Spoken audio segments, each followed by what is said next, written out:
There's a reason you keep falling into the same emotional traps, and it's not what you think. Tonight, I'm going to share the discovery that a Vietnamese monk made during one of the most brutal wars in history, a discovery that completely changed how we understand why we get stuck in cycles of anger, anxiety, and pain. This isn't another self-help theory or positive thinking technique. This is ancient wisdom that's been tested by people who faced unimaginable suffering and found a way through that doesn't involve fighting yourself or forcing change. By the time we finish this journey together, you'll understand exactly why trying to push away difficult emotions actually makes them stronger, and you'll know the precise method that dissolves them instead. Welcome to Moonmine Temple, where we discover that freedom isn't about becoming someone different. It's about recognizing the peace that's been waiting inside you all along. Right now, as you're listening to this, something remarkable is happening around the world. Someone in Tokyo is finding comfort in these same words as their day begins. Another person in London is letting their shoulders relax as evening falls. Maybe you're in New York, curled up before sleep, or in Sydney, taking a peaceful walk. If it feels right, share where you're listening from, not because you have to, but because there's something beautiful about knowing we're all seeking the same peace, just in different time zones. You might want to get comfortable, maybe wrap yourself in something soft, dim the lights, or simply let your body settle wherever you are. Because what you're about to discover will change how you relate to every difficult moment for the rest of your life. Here's what I know about you, even though we've never met.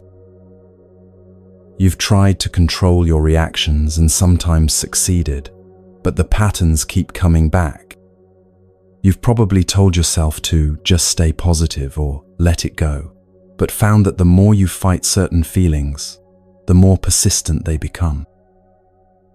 You might even feel frustrated with yourself for not being able to simply choose peace. But here's the truth that changes everything. Those patterns aren't a sign that you're failing. They're actually doorways to freedom, if you know how to approach them. During the Vietnam War, when brothers were forced to kill brothers with foreign weapons and imported ideologies, a young monk named Thich Nhat Hanh discovered something that saved his sanity and eventually transformed millions of lives. While bombs fell around him and his country tore itself apart, he found that the enemy wasn't outside. It was the habit of fighting against reality itself. He learned this from studying someone called Avalokiteshvara, which means the one who listens to the cries of the world. But this wasn't just an ancient figure from Buddhist stories. It was a capacity that lived inside every human being.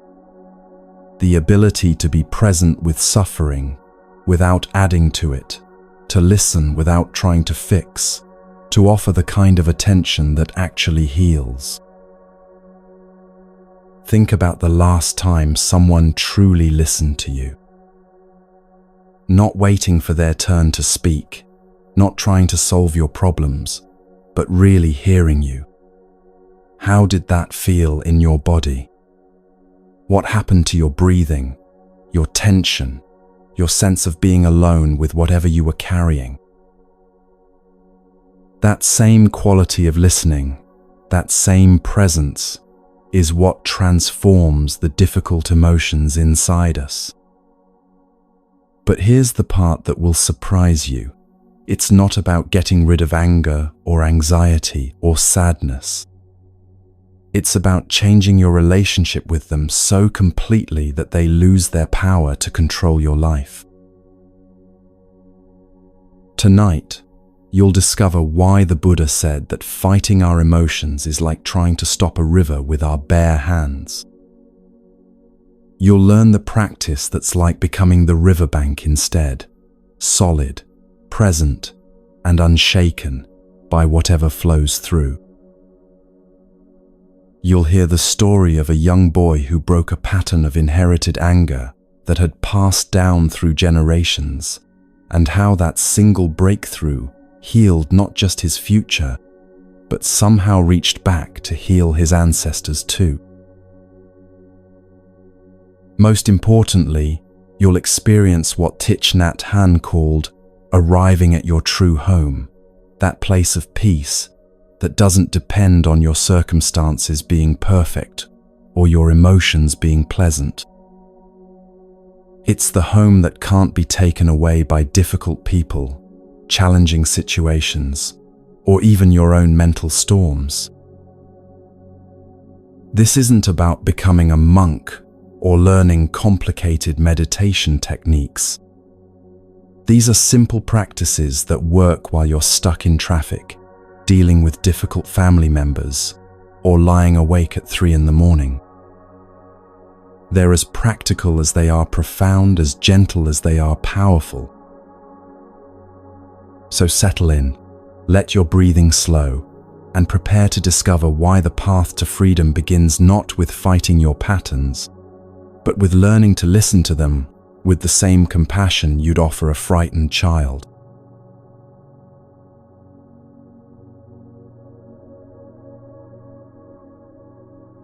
Now let me tell you about the most powerful healing force in the world, one that requires no special training, costs nothing, and yet most of us have forgotten how to use it.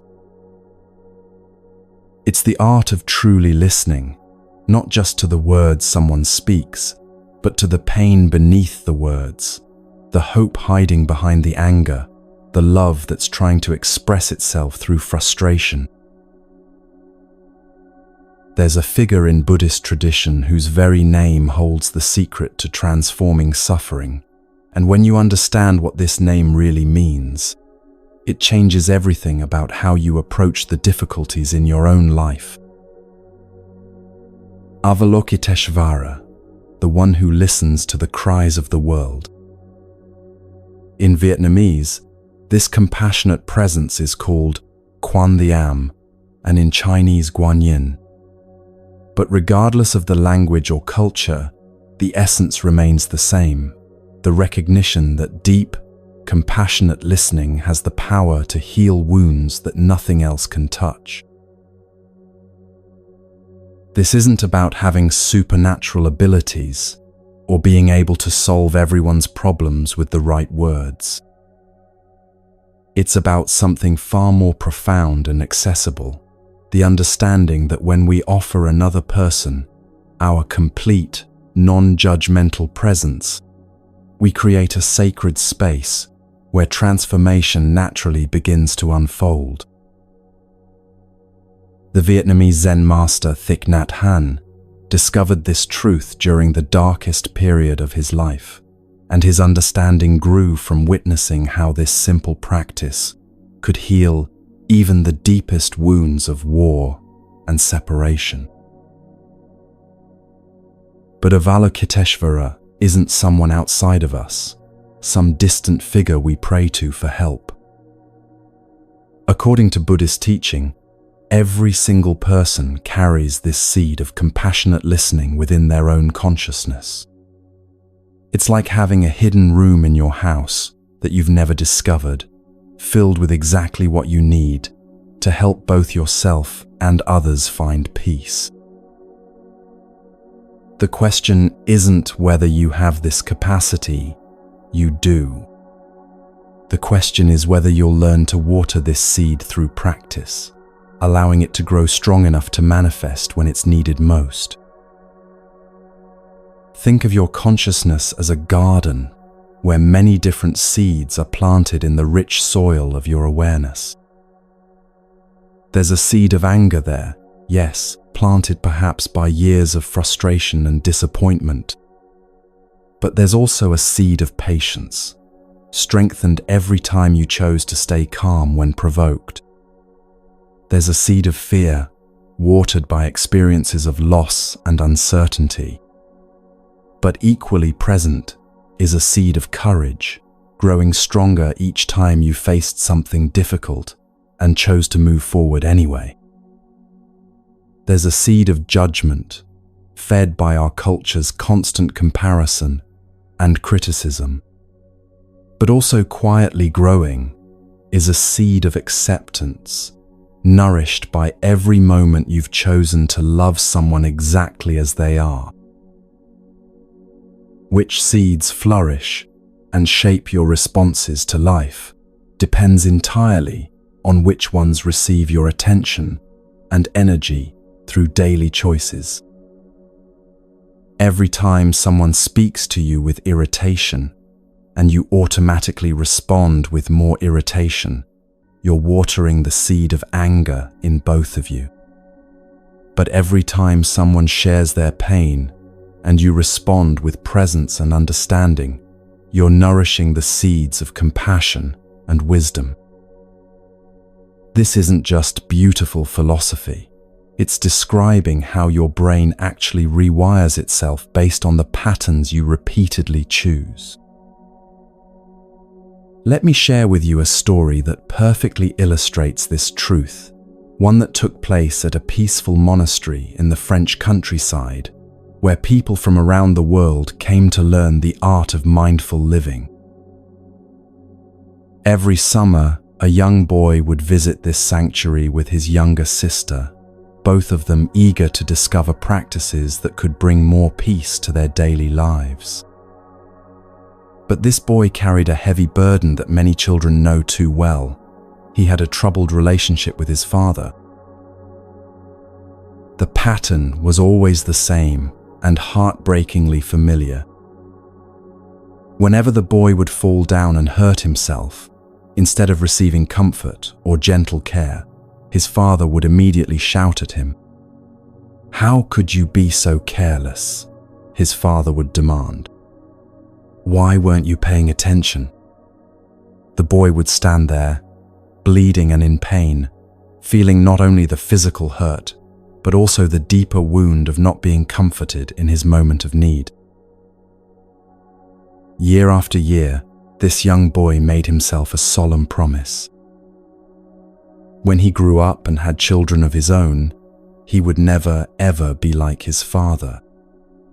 If his child fell down and got hurt, he wouldn't shout or blame. He would rush to help, offer comfort, and make everything better.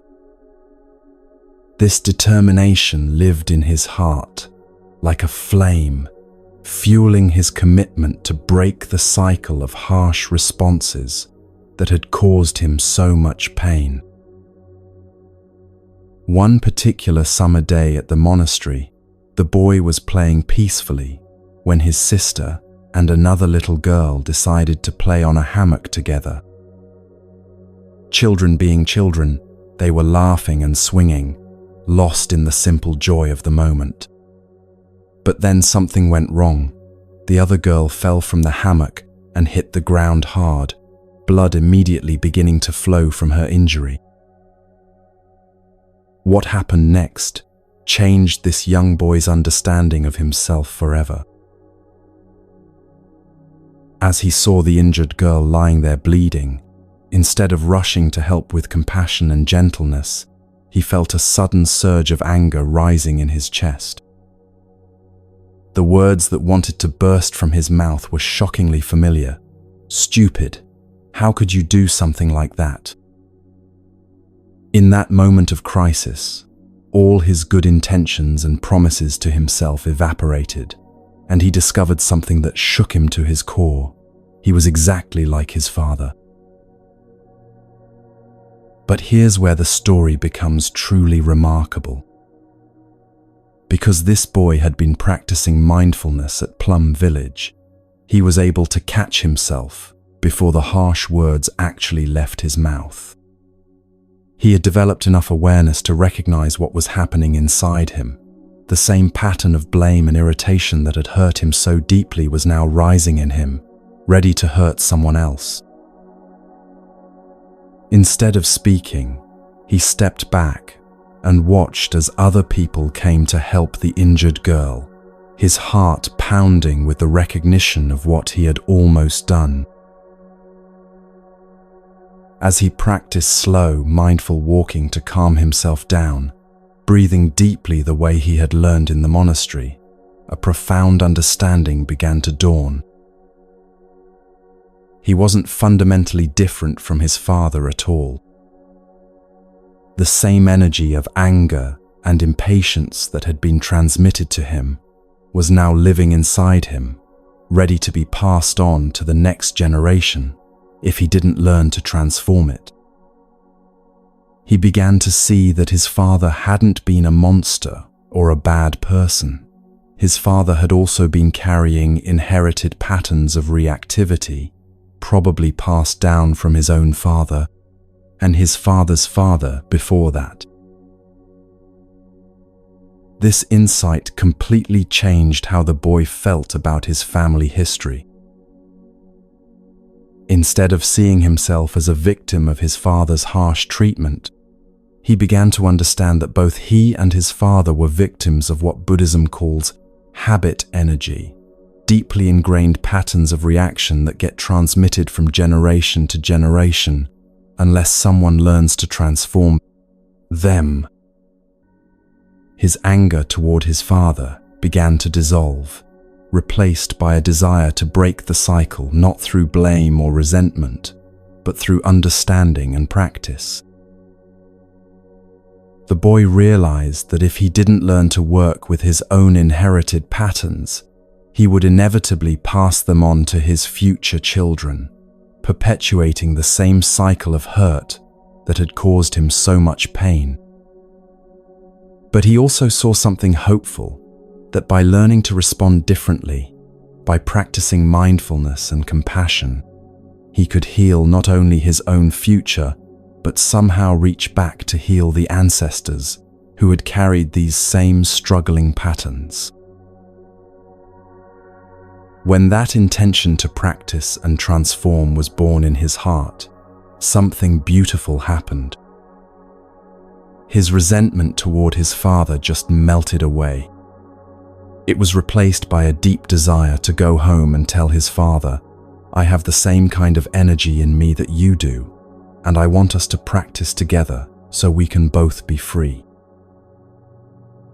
This young person, through one moment of clear seeing, had discovered the path to healing that extends in both directions, toward the future and toward the past. This story reveals something profound about how transformation actually works. The boy's breakthrough didn't come from fighting against his inherited patterns or trying to suppress his anger. It came from the practice of mindful awareness, the ability to see clearly what was arising within him without being completely swept away by it. This is the foundation of all Buddhist practice, learning to observe our mental and emotional patterns with the same compassionate attention that Avalokiteshvara offers to the cries of the world. But how do we develop this capacity for clear seeing in our own lives? How do we learn to listen deeply, not only to others, but to the voices within ourselves, the worried thoughts, the angry reactions, the inherited patterns that seem to arise automatically whenever we're triggered? The answer lies in understanding what Thich Nhat Hanh discovered during his own journey through suffering and exile. When the Vietnam War tore his country apart, forcing brothers to kill brothers with foreign weapons and imported ideologies, Thich Nhat Hanh and his community started a movement they called "Don't Shoot Your Brother." They tried to voice the concerns of ordinary people who didn't want the war, who saw through the artificial divisions that were being imposed by outside powers. But their calls for peace were silenced by both sides of the conflict. Sometimes, the only way they could get the world's attention was through the ultimate sacrifice. Monks and nuns would burn themselves alive, not out of despair, but as acts of pure love, desperate attempts to wake people up to the madness of the violence. In 1966, when Cornell University invited him to give a series of lectures about the true situation in Vietnam, Thich Nhat Hanh intended to stay in America for only 3 months before returning home to continue his work. But those 3 months stretched into 38 years of exile. The government of South Vietnam revoked his citizenship and banned him from returning, viewing his message of peace as a threat to their war effort. For nearly 4 decades, he couldn't go home to the land he loved, the temples where he had trained, the people he wanted to serve. During the first years of exile, despite being an experienced Dharma teacher with many students, despite having deep intellectual understanding of Buddhist philosophy, Thich Nhat Hanh found himself struggling with a profound sense of homelessness. He would travel from city to city giving lectures, sleeping 1 or 2 nights in each place, waking up in the middle of the night, not knowing where he was. He would have to breathe deeply and orient himself. What city, what country, what continent? The constant displacement was disorienting and exhausting. Night after night, he would dream of returning to his root temple in central Vietnam, climbing the familiar green hill with its beautiful trees. In the dream, he would make it halfway up the hill before waking to the harsh reality that he was still in exile, still separated from everything that felt like home. The same dream repeated again and again, his heart breaking a little more each time. But then something shifted through his practice of mindfulness and deep listening to his own experience. He began to understand that home isn't a place you go to, it's a way of being you can cultivate anywhere. Through breathing mindfully, walking with awareness, and bringing his complete attention to the present moment, he discovered what he called his true home, a state of peace and presence that couldn't be taken away by external circumstances. He developed a simple practice that became the foundation of his teaching. Breathing in, he would say to himself, "I have arrived." Breathing out, he would say, "I am home." Not, "I will arrive someday when conditions are perfect," or "I will be home when I can return to Vietnam," but "I have arrived right here, right now, in this moment." I am home in my own skin, in my own breath, in my own awareness. This wasn't denial of his situation or pretending that exile didn't hurt. It was the recognition that beneath all the changing circumstances of life, the good and the bad, the pleasant and the difficult, there's a place of peace that can't be disturbed. It's what the Buddha called our true nature, the awareness that observes all experiences but isn't destroyed by any of them. Once Thich Nhat Hanh found this true home within himself, the dreams of climbing the hill in Vietnam stopped coming. He no longer suffered from his inability to return to his homeland, even though he would have loved to teach there and serve his people. He had discovered something that could never be taken away, the capacity to be fully present and at peace wherever life took him. This discovery changed everything about how he understood freedom and suffering. He realized that most of our pain comes not from our circumstances themselves, but from our relationship to those circumstances, our resistance to what is, our attachment to how things should be different.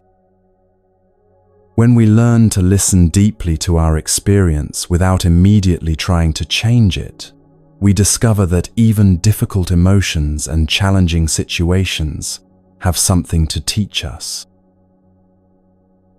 But how does this relate to the art of compassionate listening that can transform our daily relationships and inner struggles? When Thich Nhat Hanh spoke of Avalokiteshvara, he was describing the same quality of presence that allowed him to find peace in exile. It's the ability to be with whatever arises, in ourselves or others, without needing to fix, change, or escape from it. This doesn't mean becoming passive or accepting harmful situations. It means developing the stability and clarity to respond wisely rather than simply reacting from our conditioning. When someone shares their pain with you, the practice of deep listening means offering them the same spacious presence that you would want in your most difficult moments. You breathe gently and listen not just to their words, but to the human heart underneath the words. You don't try to solve their problems or change their perspective. You simply create a safe space for their truth to be expressed and heard. In that space of acceptance and compassion, healing naturally begins to happen. The same practice applies to your relationship with your own inner experience. When anxiety arises, instead of immediately trying to think your way out of it or distract yourself from it, you can pause and say, "Anxiety is here. What are you trying to tell me?" Often, you'll discover that underneath the surface worry is actually care. You're anxious about something because it matters to you. When you listen to your emotions with this kind of gentle curiosity, they often transform into something more workable. This is the practice that the young boy at the monastery learned, the practice that allowed him to see his anger clearly without being controlled by it. It's the practice that allowed Thich Nhat Hanh to transform the pain of exile into a deeper understanding of true freedom. And it's the practice that can allow you to break free from the automatic patterns that have been running your life, creating space for new possibilities to emerge. Understanding this practice of deep listening requires recognizing something that modern life often obscures. We live in a world where most people have forgotten how to be truly present with each other. We've become skilled at multitasking, at thinking about the next thing while we're supposedly engaged with the current thing, at listening to respond rather than listening to understand. But according to Buddhist wisdom, this scattered attention is one of the root causes of our suffering and disconnection. When Thich Nhat Hanh speaks of the collective energy of mindfulness, he's describing something that can be experienced even in small moments of genuine presence. Imagine sitting with a friend who is going through a difficult divorce, and instead of offering advice or sharing your own relationship experiences, you simply breathe quietly and give them your complete attention. Something shifts in the space between you, a quality of safety and acceptance that allows deeper truths to emerge. Your friend might start by complaining about their ex-partner's faults, but as they feel truly heard, they might begin to share their own fears about being alone, their grief over the dreams that won't come true, their worry about how the children are handling the changes. This is Avalokiteshvara in action, not as a distant spiritual figure, but as the natural flowering of human compassion when we stop trying to fix or change and simply offer our presence. The healing doesn't come from what you say or what advice you give. It comes from the recognition your friend experiences of being truly seen and accepted in their struggle. This kind of witnessing has the power to transform shame into self-compassion, isolation into connection, despair into hope. But developing this capacity requires understanding what Buddhism teaches about the nature of consciousness itself. According to this ancient wisdom, our consciousness has different layers, like a vast lake with depths that most of us never explore. On the surface, we have what's called mind consciousness, our immediate thoughts, reactions, and everyday mental activity. This is the level where we experience our moment-to-moment responses to life, our planning and worrying and remembering. But beneath this surface layer lies what's known as store consciousness, the deeper realm where all our experiences, memories, and inherited patterns are held. The young boy at Plum Village had been carrying his father's pattern of angry response in this store consciousness, probably since he was very small. Every time his father had shouted at him for getting hurt, that experience was stored not just as a memory, but as an imprint that shaped how he himself would respond to situations involving injury or mistake. This is what Buddhism calls habit energy, the accumulated patterns that arise automatically when certain conditions are present. These patterns operate below the level of conscious choice, which is why we can have the best intentions to respond differently, but find ourselves repeating the same reactions that hurt us when we were children. What made the boy's transformation possible was the development of what Buddhism calls mindfulness, the ability to observe what's arising in consciousness without being completely identified with it. When he saw the injured girl and felt the familiar surge of anger and blame, mindfulness allowed him to recognize, this is my father's pattern arising in me, rather than simply acting from that pattern automatically. This moment of recognition created a space between the triggering event and his response, a space where choice becomes possible. This is perhaps the most important understanding in all of Buddhist psychology, that we are not our patterns. We are the awareness that can observe our patterns. The angry reaction that wanted to blame the injured girl wasn't the boy's true nature. It was inherited conditioning, arising in the space of his awareness.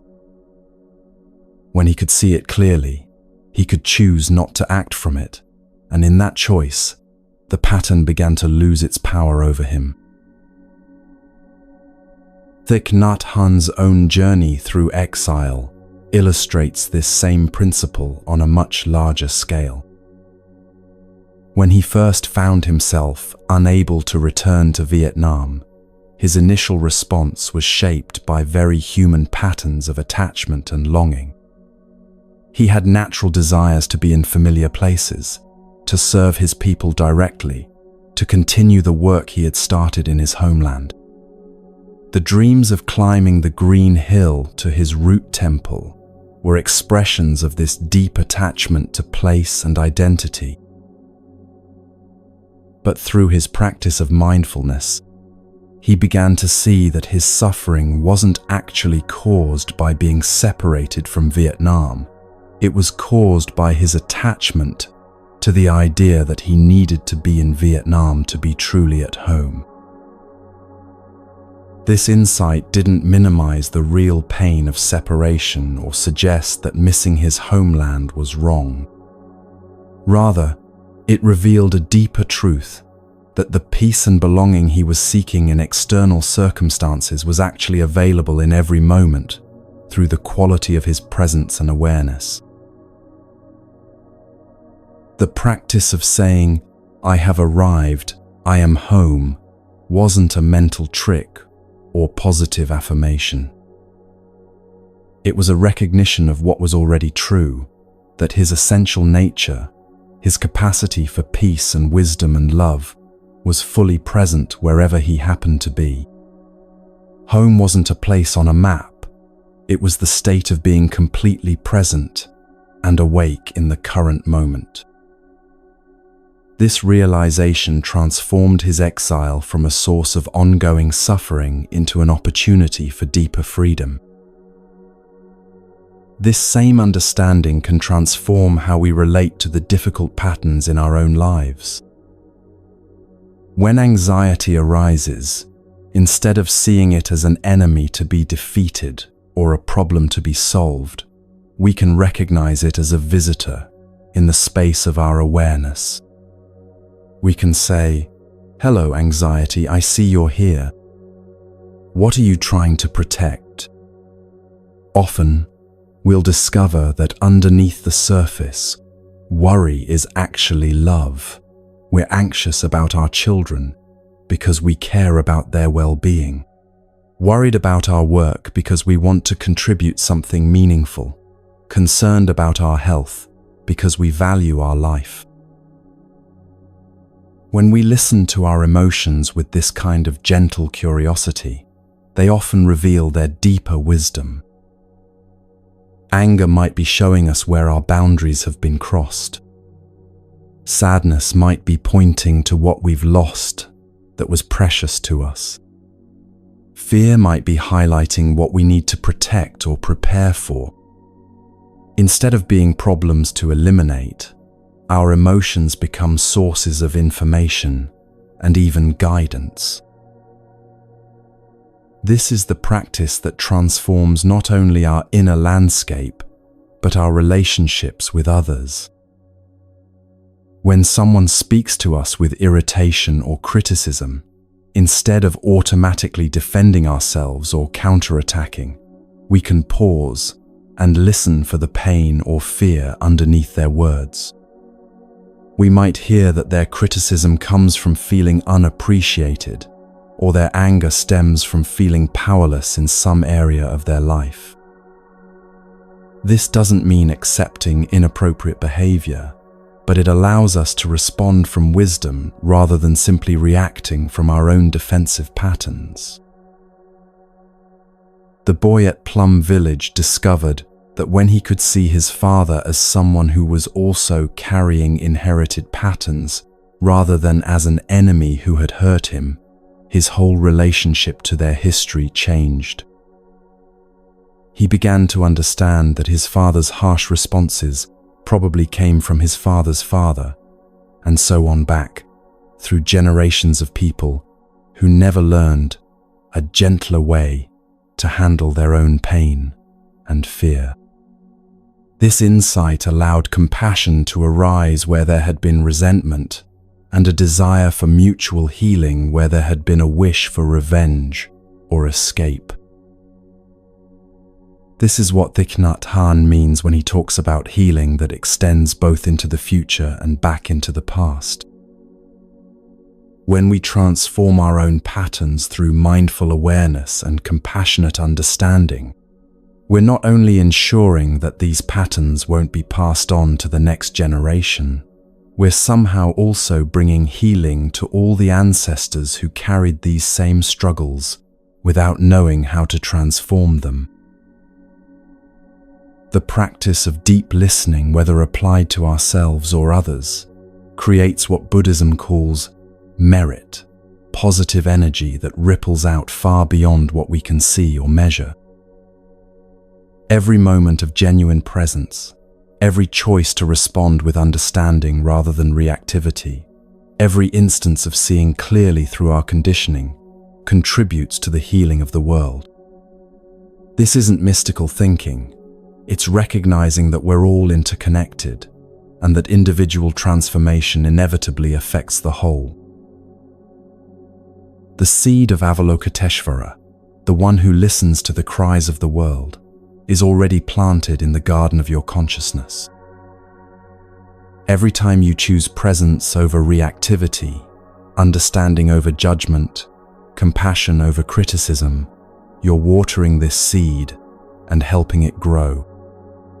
Every time you listen deeply to yourself or another person, you're participating in the healing of the world. Every time you recognize a pattern arising and choose to respond differently, you're breaking chains that may have bound your family line for generations.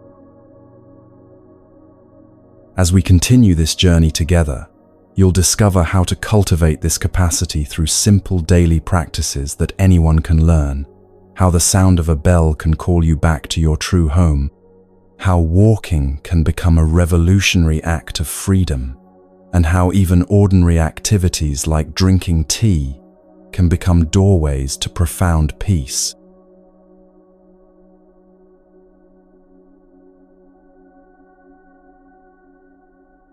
There's a sound that has the power to call you home to yourself, no matter how scattered your thoughts or how heavy your heart. It's not a magical sound, or one that requires special equipment or years of training to understand. It's as simple as a bell ringing, yet when approached with the right understanding, it becomes a doorway to the most profound transformation you can imagine. In Buddhist communities around the world, the sound of a bell isn't just a signal or a way to mark time. It's considered the voice of the Buddha from within, calling each person back to their true home in the present moment. But this isn't about religion or believing in any particular spiritual figure. It's about recognizing that within each of us lives a capacity for awakeness, for peace, for coming fully alive in the here and now. The practice begins with understanding that even something as simple as inviting a bell to sound can become a sacred act when done with complete mindfulness. You don't just pick up an instrument and make noise. That would be like trying to have a meaningful conversation without first taking a moment to center yourself and consider what you want to communicate. Instead, the person who will ring the bell first prepares themselves through a ritual that transforms both the ringer and everyone who will hear the sound. Picture this scene, because it contains wisdom that can change how you approach every transition in your daily life. Before touching the bellmaster sits quietly and practices mindful breathing. They're not just taking random breaths, they're using their breathing to gather their scattered attention, to calm their nervous system, and to become fully present in their body. This preparation isn't optional or ceremonial, it's essential, because the quality of attention they bring to ringing the bell will be transmitted to everyone who hears it. As they breathe, they silently recite words that have been used for generations to prepare the heart and mind for this moment of service. Body, speech, and mind in perfect oneness, acknowledging that this isn't just a physical action, but an integration of their entire being. I send my heart along with the sound of this bell, recognizing that what they're offering isn't just vibration in the air, but their own caring intention for the well-being of others. May the hearers awaken from their forgetfulness and transcend the path of anxiety and sorrow, expressing their deep wish that this simple sound might help others remember their own capacity for peace. When you understand what's happening in this preparation, you realize it's a model for how to approach any action in your life with greater intention and effectiveness. How different would your day be if you took just a moment before important conversations, before meals, before beginning work, to gather your attention and set a positive intention? How much more helpful could you be to others if you approached each interaction not as a task to complete, but as an opportunity to offer your best self? Once the bell master is centered and prepared, they don't immediately create the full sound. Instead, they offer what's called a half sound, a gentle warning that alerts everyone in the community that a mindfulness bell is about to ring. This isn't just courtesy, though it is deeply considerate. It's recognizing that the effectiveness of mindfulness practice depends on preparation, on creating the right conditions for awareness to flourish. When people hear this preparatory sound, something beautiful happens throughout the community. Conversations naturally come to a gentle close, not abruptly or with irritation, but with the understanding that they're about to receive a gift. People stop what they're doing and turn their attention inward, preparing to receive the full sound. It's like the difference between being suddenly awakened by an alarm clock and having someone gently touch your shoulder and whisper your name. This creates space for one of the most profound practices in all of Buddhist training, the art of stopping. Not stopping as in giving up or becoming passive, but stopping as in coming to rest in the present moment. In our culture, we're constantly in motion, mentally if not physically. Our minds jump from past to future, from problem to problem, from desire to desire, like restless children who can't sit still. But the sound of the mindfulness bell creates an opportunity to interrupt this endless movement and discover what's available when we simply rest in awareness. After allowing time for everyone to prepare, the bell master invites the bell to sound fully. And now comes the practice that can transform how you relate to every moment of your life. As the sound fills the space, each person practices breathing mindfully and listening deeply. They're not just hearing the vibrations with their ears, they're receiving the sound with their entire being, using it as an anchor for their wandering attention.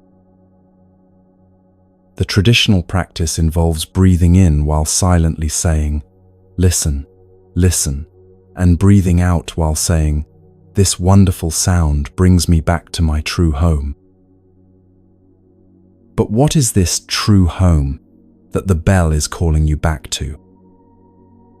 It's not a place on a map or a building you can drive to. It's the state of being fully present, fully alive, fully aware of the miracle of this moment. Think about the last time you felt completely at home, not necessarily in a particular location, but in a state of being where you felt safe, peaceful, and exactly where you belonged. Maybe it was holding a sleeping child, or walking in nature, or sharing a quiet moment with someone you love. Maybe it was during an activity that absorbed your complete attention, where you lost track of time and self-consciousness. That sense of belonging, of being fully present and content, that's your true home, and it's available in every moment if you know how to access it. The genius of this practice is that it trains your nervous system to associate certain sounds with coming home to peace. After practicing with mindfulness bells, many people find that they can use any sound, a church bell in the distance, the chiming of a clock, even a phone ringing, as a reminder to pause and return to presence. Instead of being constantly pulled away from the moment by external noise, you begin to use sound itself as a pathway back to stillness. There's a particularly beautiful application of this practice that shows how ancient wisdom can transform modern challenges. Instead of rushing to answer the phone on the first ring, you can use the sound as a mindfulness bell. Let it ring while you take 3 conscious breaths, saying to yourself, "Listen, listen."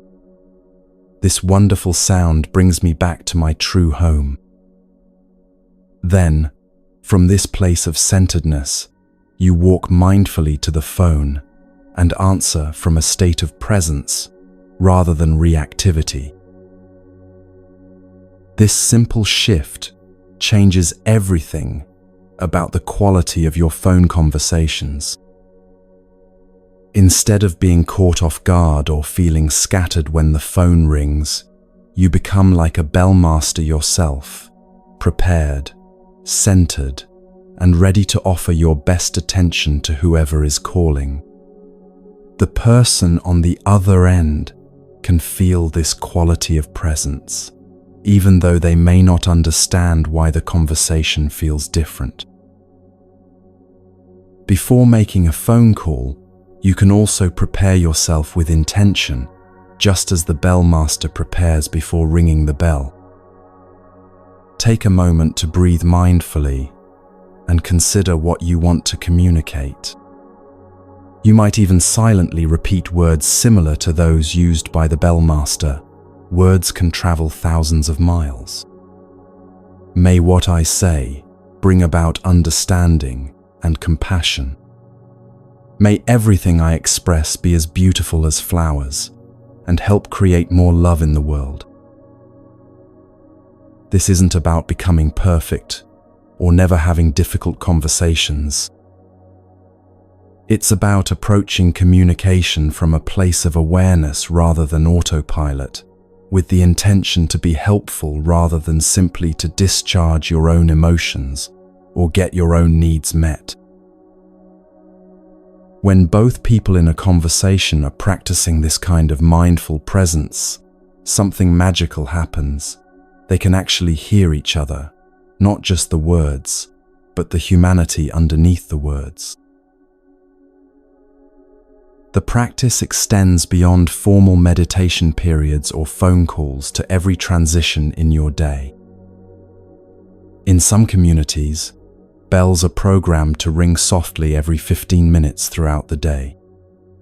Each time the bell sounds, people pause whatever they're doing, cooking, working, studying, walking, and take 3 mindful breaths. It's like having a gentle friend who reminds you dozens of times each day to come home to yourself. You can create this same supportive structure in your own life without any special equipment. Set a soft chime on your phone to ring periodically throughout the day. When you hear it, pause and ask yourself, where is my attention right now? Often, you'll discover that your mind has been somewhere else entirely, replaying a conversation from yesterday, worrying about tomorrow's meeting, lost in planning or fantasy. The bell gives you the opportunity to gently guide your attention back to what's actually happening in the present moment. This coming home to the present moment isn't just a nice spiritual practice, it's the foundation for experiencing what one wise teacher called the most wonderful moment of your life. Most people, when asked if the most wonderful moment of their life has arrived yet, would say they're still waiting for it. They imagine it will come when they find the right relationship, achieve a certain goal, reach retirement, or when their problems are finally solved. But this perspective guarantees that the wonderful moment will never arrive, because there will always be another goal, another problem, another reason to postpone happiness. The Buddhist understanding turns this waiting on its head with a radical proposition.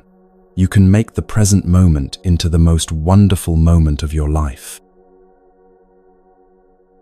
Not by changing your external circumstances, but by bringing your full awareness to what's already here. When you're completely present, you can touch the miracle that you're alive, that you can see and hear and feel, that your heart is beating, and your lungs are breathing without any effort on your part. This doesn't mean pretending that difficult things aren't happening or forcing yourself to feel grateful when you're in pain. It means recognizing that even in the midst of challenges, there are elements of wonder available if you're present enough to notice them. The warmth of sunlight through a window, the kindness in a stranger's eyes, the simple fact that your body is working to keep you alive. These small miracles are happening constantly, but we miss them when our attention is elsewhere. The practice of returning to the present moment through the sound of a bell is training for this kind of awareness. Each time you pause and breathe mindfully, you're strengthening your capacity to be fully here, fully alive, fully able to receive the gifts that each moment offers.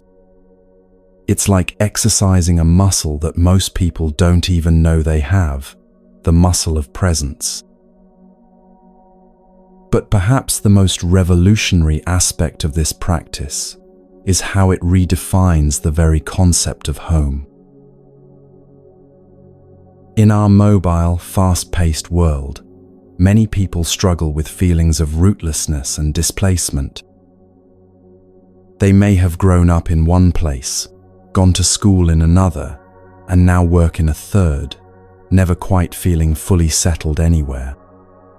Others may feel homeless, even in familiar surroundings, because of family dysfunction, economic instability, or simply the sense that they don't quite fit in anywhere.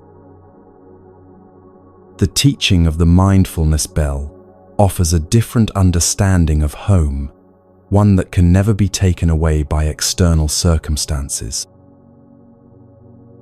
Your true home isn't a location, but a quality of being, the ability to be present, aware, and at peace with whatever is arising in your experience. This home exists within you, wherever you go, in whatever circumstances you find yourself. It's available whether you're in a palace or a prison, surrounded by loved ones or completely alone. This understanding was tested and proven by a master who spent 38 years unable to return to his homeland. During the first years of this forced separation, he would dream repeatedly of returning to the familiar hills and temples of his youth. He would wake up disoriented, having to remember where he was and why he couldn't go home. The pain of displacement was real and profound. But through the practice of mindful breathing and present moment awareness, something shifted. He began to realize that his suffering wasn't caused by being away from a particular place. It was caused by his attachment to the idea that he needed to be somewhere else, to be truly at home. When he could say with complete sincerity, "I have arrived, I am home," the dreams stopped coming. He had found a home that couldn't be taken away by governments or circumstances or the passage of time. You can practice this same realization in small ways throughout your day. When you're stuck in traffic, instead of feeling frustrated about being delayed, you can breathe mindfully and say, "I have arrived, I am home." When you're waiting in line at the grocery store, instead of feeling impatient, you can use the time to come home to your body and your breath. When you're lying in bed, unable to sleep, instead of fighting with your insomnia, you can rest in awareness itself. The bell sound teaches you that every moment is an arrival, every breath is a homecoming. You don't have to wait for better circumstances or different feelings to be fully here. You can arrive completely in this moment, with whatever it contains, and discover that this arrival is itself the peace you've been seeking. There are many variations of the practice that can deepen your understanding and experience. Some people prefer to use different words with their breathing. Breathing in, I feel calm and relaxed. Breathing out, I smile. Others find meaning in breathing in, I establish myself in the present moment. Breathing out, I know this is a wonderful moment. The specific words matter less than the intention behind them, the commitment to use your breath as a pathway back to presence and peace. What's remarkable is how this simple practice can transform your entire relationship with sound. Instead of experiencing noise as intrusion or distraction, you begin to hear it as invitation to pause, to breathe, to remember who you really are beneath all your thoughts and worries. Church bells become calls to mindfulness. Clock chimes become reminders to come home. Even construction noise or traffic sounds can become opportunities to practice patience and presence. This is the beginning of what some call informal meditation, bringing the quality of awareness that you cultivate in sitting practice into every activity of your life. The sound of running water when you wash dishes becomes a mindfulness bell. The whistle of the kettle becomes a call to presence. Your footsteps on the pavement become a rhythm for coming home to your body. As you develop this practice, you may notice that you need external reminders less and less. The capacity to pause and return to presence begins to arise naturally throughout your day. You find yourself taking conscious breaths at red lights without any external cue. You notice that you're naturally more present during conversations, more aware of your surroundings, more able to appreciate small beauties that you used to rush past. This is the flowering of what Buddhist teachers call continuous mindfulness, a state where awareness becomes so natural that you no longer have to work to maintain it. You're simply present, the way a tree is present, or a mountain, or the sky. This doesn't mean you become passive or lose your ability to think and plan. It means you do everything from a place of rootedness in the present moment, which makes all your actions more effective and less stressful. The bell practice is preparation for this natural state of awakeness. Each time you pause and listen deeply, you're watering the seeds of presence within your consciousness. Each time you choose to interrupt your mental busyness and come home to your breath, you're strengthening your capacity for the kind of peace that doesn't depend on external conditions. As we continue our journey together, we'll explore how this foundation of present moment awareness becomes the basis for transforming your most difficult emotions and breaking free from patterns that have held you captive for years. But for now, simply rest in the understanding that your true home is always available, as close as your next breath, as accessible as the next sound you hear.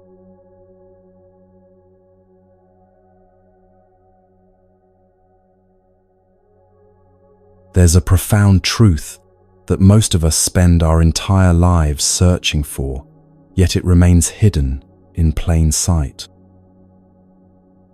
We believe that peace, belonging, and true contentment exist somewhere outside ourselves, in the perfect relationship, the ideal living situation, the right career, or perhaps in returning to a place from our past where we once felt safe and happy. But what if everything we've been taught about finding home is backwards? What if the very act of seeking happiness in external circumstances is what keeps us feeling displaced and restless? This understanding emerged from one of the most powerful stories of exile and discovery in modern spiritual history. A young teacher, deeply committed to serving his people and his country, found himself forced to leave everything familiar behind. What was meant to be a brief journey to share important truths with the world became a separation that lasted nearly 4 decades. Yet through this profound loss, he discovered something so valuable that it transformed not only his own life, but the lives of millions of people who would learn from his experience. In 1966, during one of the most brutal conflicts of the 20th century, this teacher received an invitation from Cornell University to give a series of lectures. His homeland was being torn apart by war, with brothers forced to kill brothers using foreign weapons and ideologies that had been imported from distant lands. The communists and anti-communists were both fighting with weapons that came from outside their country, urged on by foreign powers who had their own political agendas. In the midst of this madness, he and his community had started a movement with a simple message: don't shoot your brother. They represented the voice of ordinary people who didn't want the war, who could see through the artificial divisions being imposed by outside forces. But their calls for peace and reconciliation were silenced by both warring parties. Sometimes, the only way they could get the world's attention was through the most extreme sacrifice imaginable. Monks and nuns would burn themselves alive, not out of despair or hatred, but as acts of pure love, desperate attempts to wake people up to the tragedy of the violence. When the university invitation came, the teacher planned to stay in America for just 3 months. He would give his lectures, tour the country to share the truth about what was really happening in his homeland, and then return to continue his work with the school and university he had founded.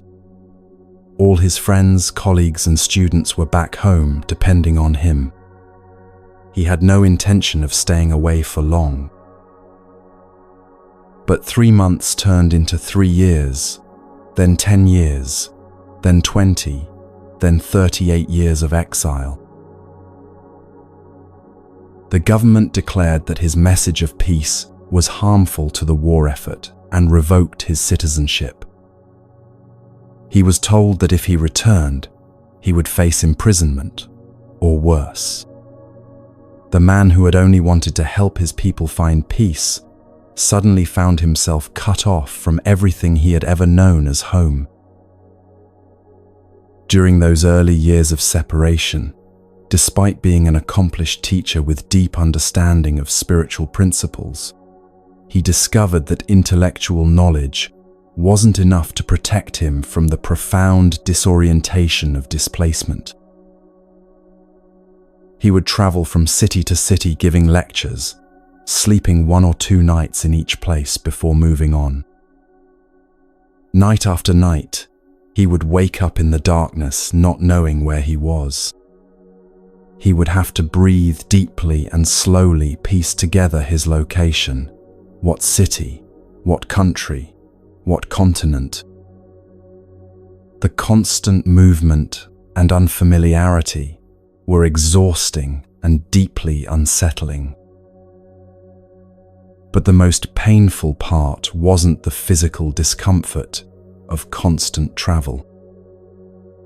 It was the recurring dream that visited him again and again. In the dream, he would be returning to his root temple in the central mountains of his homeland. He could see the familiar green hill rising before him, covered with the beautiful trees he had loved since childhood. In the dream, he would begin climbing the hill with a heart full of joy and anticipation, knowing that soon he would be back where he truly belonged. But every time, halfway up the hill, he would wake up. The crushing realization would hit him again. He was still in exile, still separated from everything that felt like home. The dream repeated with heartbreaking regularity, each time filling him with hope, only to dash it with the harsh reality of his situation. For someone who taught others about finding peace, the persistent pain of homesickness was both humbling and deeply challenging. During this period, he was incredibly active in trying to serve others despite his personal struggles. He made friends with Catholic priests, Protestant ministers, professors, and activists. He worked tirelessly to build bridges between different communities and to share wisdom that might help reduce suffering in the world. He played with German children, French children, African children, and British children, learning to find joy in connection across cultural boundaries. Yet beneath all this meaningful activity, the sense of displacement persisted. The trees in his new surroundings were so different from the trees of his homeland. The fruits, the flowers, the seasons, everything felt foreign and strange. The people, though kind and welcoming, spoke different languages and came from different cultural backgrounds. While he could appreciate the beauty and goodness in his new environment, nothing felt truly familiar or deeply nourishing to his soul. But then something began to shift through his practice of mindfulness and present moment awareness. He started to question the very foundation of his suffering. Was his pain really caused by being separated from a particular place, or was it caused by his attachment to the idea that he needed to be in that place to be truly at peace? This wasn't an intellectual exercise or philosophical speculation. It was a matter of survival, of finding a way to live with joy and purpose, despite circumstances that seemed to make happiness impossible. Through patient practice of returning his attention to the present moment, breathing mindfully, and observing his own mental patterns, he began to recognize something profound. His true home had never been a location on a map. It wasn't the building where he was born, the temple where he was trained, or even the country whose soil he loved. His true home was the state of being fully present, fully aware, fully alive in whatever moment he found himself experiencing. This realization didn't come all at once in a moment of dramatic enlightenment. It emerged gradually through the simple practice of saying to himself, with increasing conviction, "I have arrived. I am home."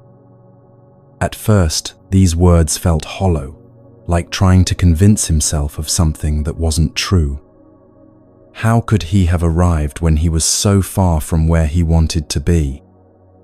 How could he be home when everything around him was unfamiliar? But as he continued the practice, breathing in with, "I have arrived," and breathing out with, "I am home," something shifted in his understanding. He began to recognize that arrival isn't about reaching a destination. It's about becoming fully present wherever you are.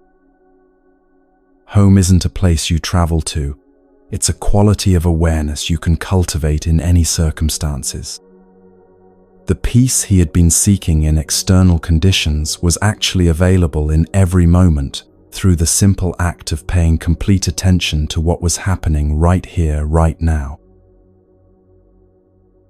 When this understanding became not just an idea but a lived reality, something remarkable happened. The dreams of climbing the green hill stopped coming. the sense of being a victim of his circumstances, transformed into a recognition of his fundamental freedom.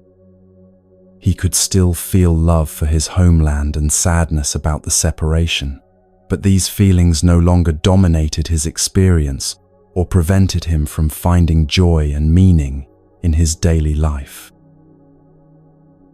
He realized that his true home had never been limited to any particular place or time. It wasn't Vietnam, though he loved Vietnam deeply. It wasn't France, where he had found refuge, or America, where he shared his teachings, or any other country where his work took him. His true home was the quality of presence and awareness that he could access wherever he happened to be. This home couldn't be taken away by governments, destroyed by wars, or lost through any external circumstances. This profound shift in understanding didn't make him passive or resigned to injustice. If anything, it made him more effective in his work for peace, because he was no longer acting from a place of personal desperation or victimhood.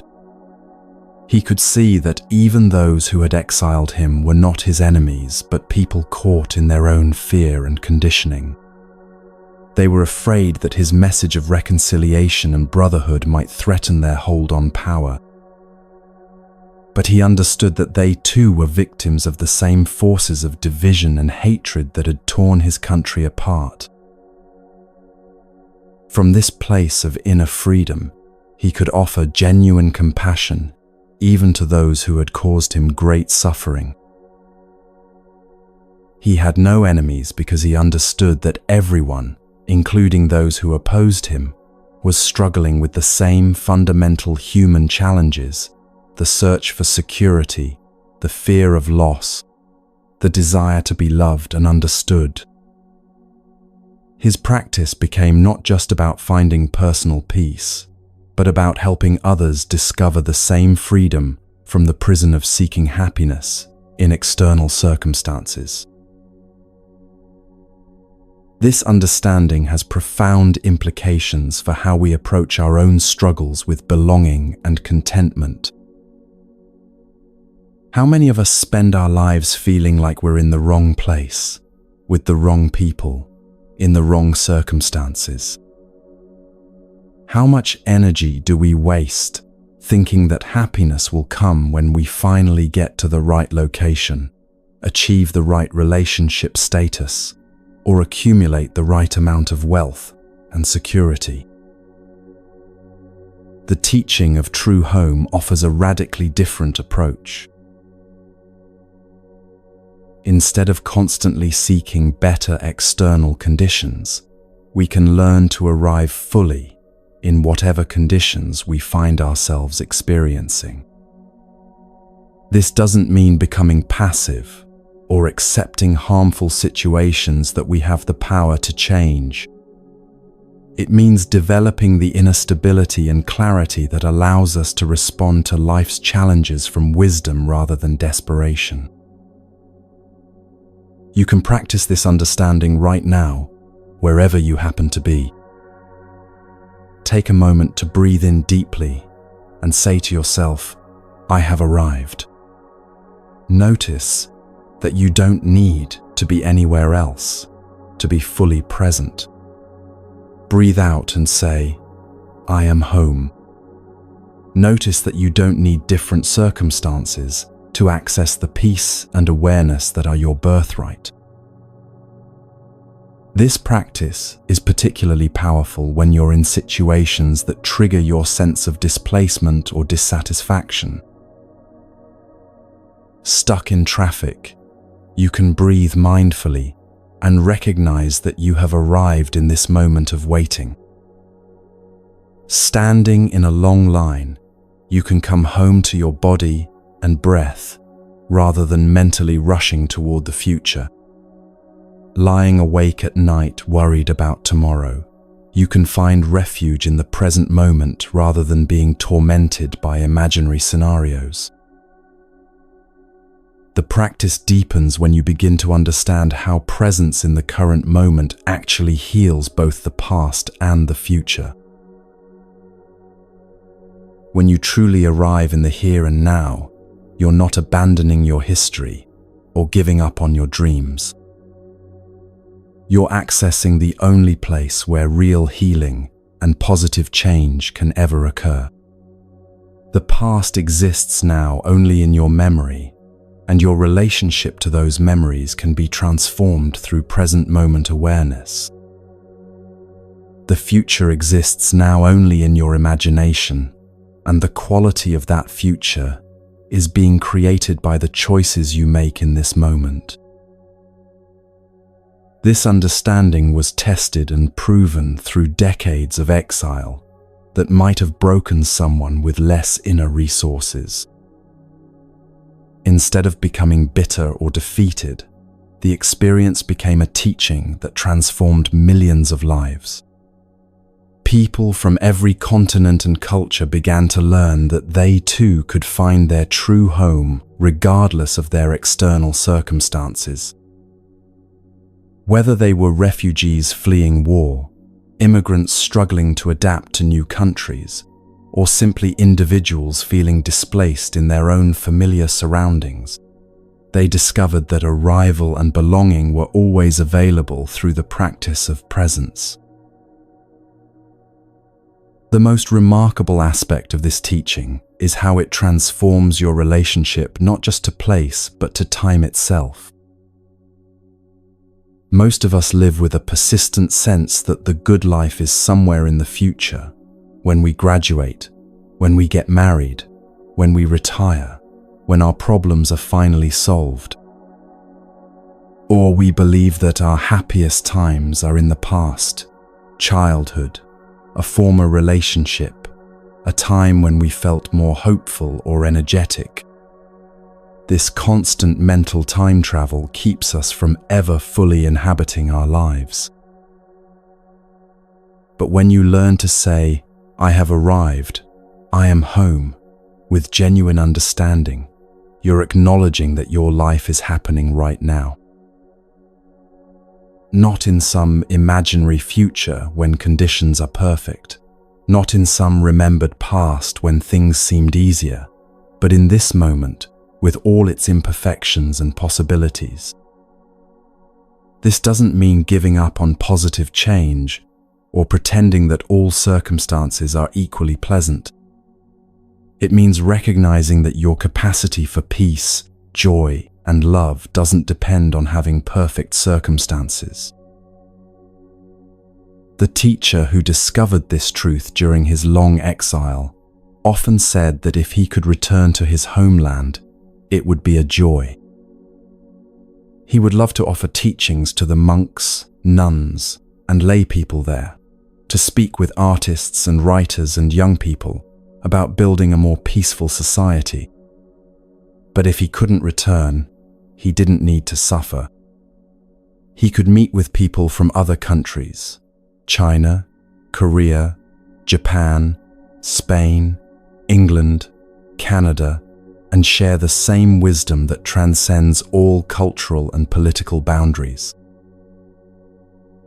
This perspective offers incredible freedom to anyone struggling with circumstances that seem to prevent happiness.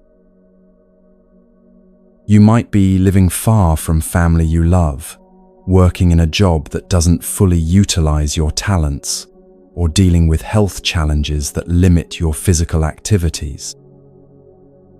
While it's natural to wish for different circumstances and to work toward positive change when possible, your fundamental well-being doesn't have to depend on achieving those external goals. You can learn to find genuine contentment and purpose wherever life has placed you. The practice of arriving in the present moment also reveals something beautiful about the nature of time itself. When you're fully present, you discover that this moment contains everything you need. Not everything you want, necessarily, but everything you need to take the next step to respond with wisdom, to experience peace and gratitude. The future unfolds naturally from present moment awareness and right action. The past finds healing through the forgiveness and understanding that can only happen now. This is why the formula, "I have arrived, I am home," became the essence of decades of spiritual practice and teaching. It's not a denial of difficulty or a form of spiritual bypassing. It's the recognition that your true nature, your capacity for awareness, love, wisdom, and peace is fully present and available right now. This true nature is what you are, not just what you have. It can't be damaged by external circumstances or lost through any kind of failure or misfortune. As you practice this understanding, you may notice that your relationship to travel and movement begins to change.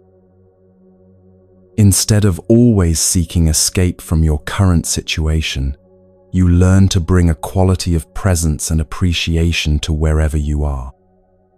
When you do travel, it's not because you're running away from yourself, but because you're curious about experiencing your true home in different settings. The external journey becomes a reflection of an inner journey toward greater awareness and freedom. You might also notice that your relationships with other people deepen.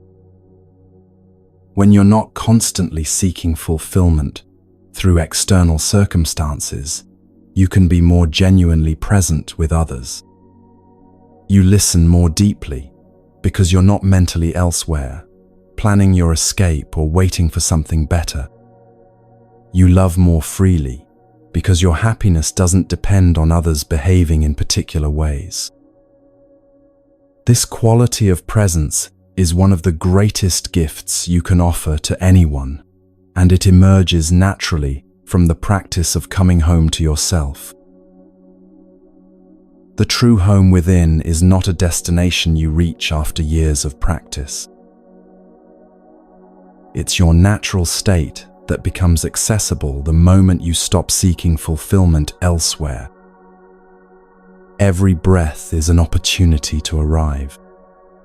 Every moment is a chance to come home. The peace you've been seeking has been waiting patiently for you to notice that it was never anywhere except here, in the simple miracle of your own aware presence. As we continue exploring these teachings, you'll discover how this foundation of inner homecoming becomes the basis for transforming even the most difficult relationships and healing wounds that seemed permanent. But for now, rest in the understanding that wherever you are, whatever you're experiencing, you are already home.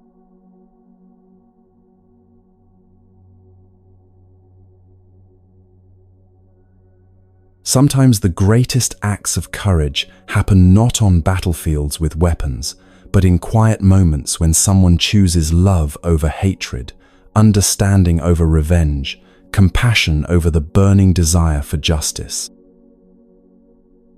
What you're about to hear are true stories from one of the most brutal conflicts of the 20th century. Stories that reveal how ordinary people can become extraordinary warriors, not warriors who destroy, but warriors who heal, who build bridges where others see only division. These aren't tales of military strategy or political maneuvering. They're stories about what happens when the human heart refuses to be hardened by even the most extreme suffering. They're about discovering that your greatest enemy might actually be the person most in need of your compassion, and that the path to peace sometimes requires sacrifices that the world struggles to understand. In the 1960s, a beautiful country in Southeast Asia was being torn apart by forces that its people had never chosen. Foreign powers had drawn lines on maps, imported weapons, and brought competing ideologies that turned neighbors into enemies. Brothers were forced to kill brothers using guns and bombs that came from distant lands, fighting for causes that had been imposed upon them by people who would never face the consequences of the violence. The communist and anti-communist forces were both using imported weapons, Soviet AK-47s on one side, American M16s on the other, urged on by superpowers who saw this ancient land as nothing more than a chess piece in their global game. The tragedy wasn't just the physical destruction, though that was overwhelming. Villages were burned, families separated, ancient temples destroyed. Children grew up knowing only war, never experiencing the peace their grandparents remembered. But perhaps even more heartbreaking was the spiritual destruction, the way the conflict forced people to abandon their deepest values of compassion and harmony, replacing them with hatred and suspicion. In the midst of this madness, a group of monks, nuns, and lay people started a movement with a message so simple that children could understand it, yet so radical that it threatened everyone in power. They called it, "Don't shoot your brother." It wasn't a political slogan or a call to support one side over the other. It was a reminder of something fundamental that the war had made people forget, that the person wearing the enemy uniform was someone's son, someone's father, someone who had been born with the same capacity for love and suffering as themselves. They represented the voice of ordinary people who could see through the artificial divisions being imposed upon them. Rice farmers who had no interest in communist or capitalist ideology, but simply wanted to tend their fields in peace. Mothers who didn't care about geopolitical strategies but wanted their children to grow up without fear.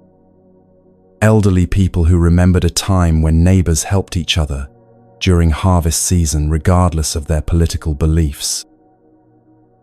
Students who dreamed of building a more beautiful society rather than destroying the one they had inherited. But this voice of sanity was dangerous to those who needed the war to continue. Military contractors profited from the endless demand for weapons. Politicians built their careers on anti-communist rhetoric. Foreign powers used the conflict to advance their own strategic interests. The peace activists found themselves silenced by both sides of the conflict, treated as traitors by people who claimed to be fighting for their freedom.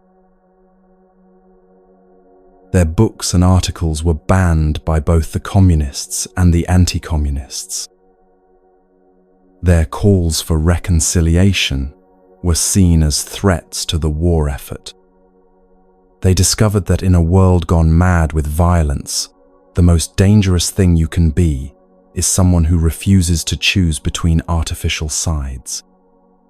Someone who insists on seeing the humanity in all people, even those designated as enemies. The leader of this peace movement was a young monk who had founded a university and a school for social service. He had trained in traditional Buddhism, but believed that ancient wisdom needed to be applied to contemporary problems. He called this approach engaged Buddhism, a spirituality that didn't retreat from the world's suffering, but engaged with it directly, offering compassionate responses to war, injustice, poverty, and oppression. When ordinary methods of communication failed, when their voices were drowned out by the propaganda machines of both sides, some of these peaceful warriors made a choice that shook the world. They decided that if their voices couldn't be heard through words, they would speak through the ultimate sacrifice. This wasn't a decision made in anger or despair, but through deep meditation and careful preparation. They understood that their deaths would carry a message that no amount of censorship could silence. On a June morning in 1963, an elderly monk named Thich Quang Duc, who had been a close friend and mentor to the peace movement's leader, sat quietly in a busy intersection in the capital city. He had spent the previous days in intensive meditation, preparing his mind and heart for what he was about to do. He had said goodbye to his fellow monks, given final instructions about his funeral, and written letters to be read after his death. As fellow monks chanted prayers around him, creating a circle of spiritual protection, he poured gasoline over his robes and struck a match. The image of this monk burning himself alive appeared on the front page of newspapers around the world the next day. The young leader saw it on the front page of the New York Times while he was visiting America. The grief was overwhelming, not just personal grief for the loss of a beloved friend, but grief for a world that had become so deaf to the cries of suffering that only the most extreme sacrifice could get its attention. But what most people didn't understand was that this wasn't an act of despair or suicide in any conventional sense. It was an act of pure love, a desperate attempt to wake the world up to the suffering of his people. The monk had meditated deeply on his intention, ensuring that his heart was free from hatred or desire for revenge. He died not with curses on his lips, but with prayers for peace and forgiveness. His sacrifice was of the same nature as that of great spiritual teachers throughout history, who gave their lives not to destroy their enemies, but to save them from their own hatred and blindness. This understanding of self-sacrifice as an act of love rather than violence was central to the peace movement's philosophy. They saw a fundamental difference between killing others to advance your cause and sacrificing yourself to communicate a message of compassion. One adds more violence and hatred to the world, while the other offers the possibility of transformation through love.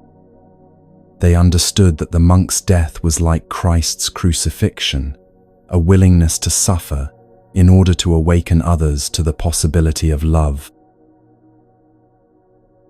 A young woman named Nut Chi Mai, who had been one of the first 6 members of a newly formed spiritual community called the Order of Interbeing, witnessed the impact of this sacrifice and felt called to follow the same path.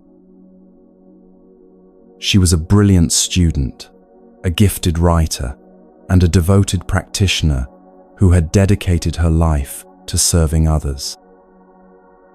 She had watched the war escalate month by month, had seen the peace movement systematically silenced, and had come to believe that only the most extreme act of love could pierce through the world's indifference to her people's suffering.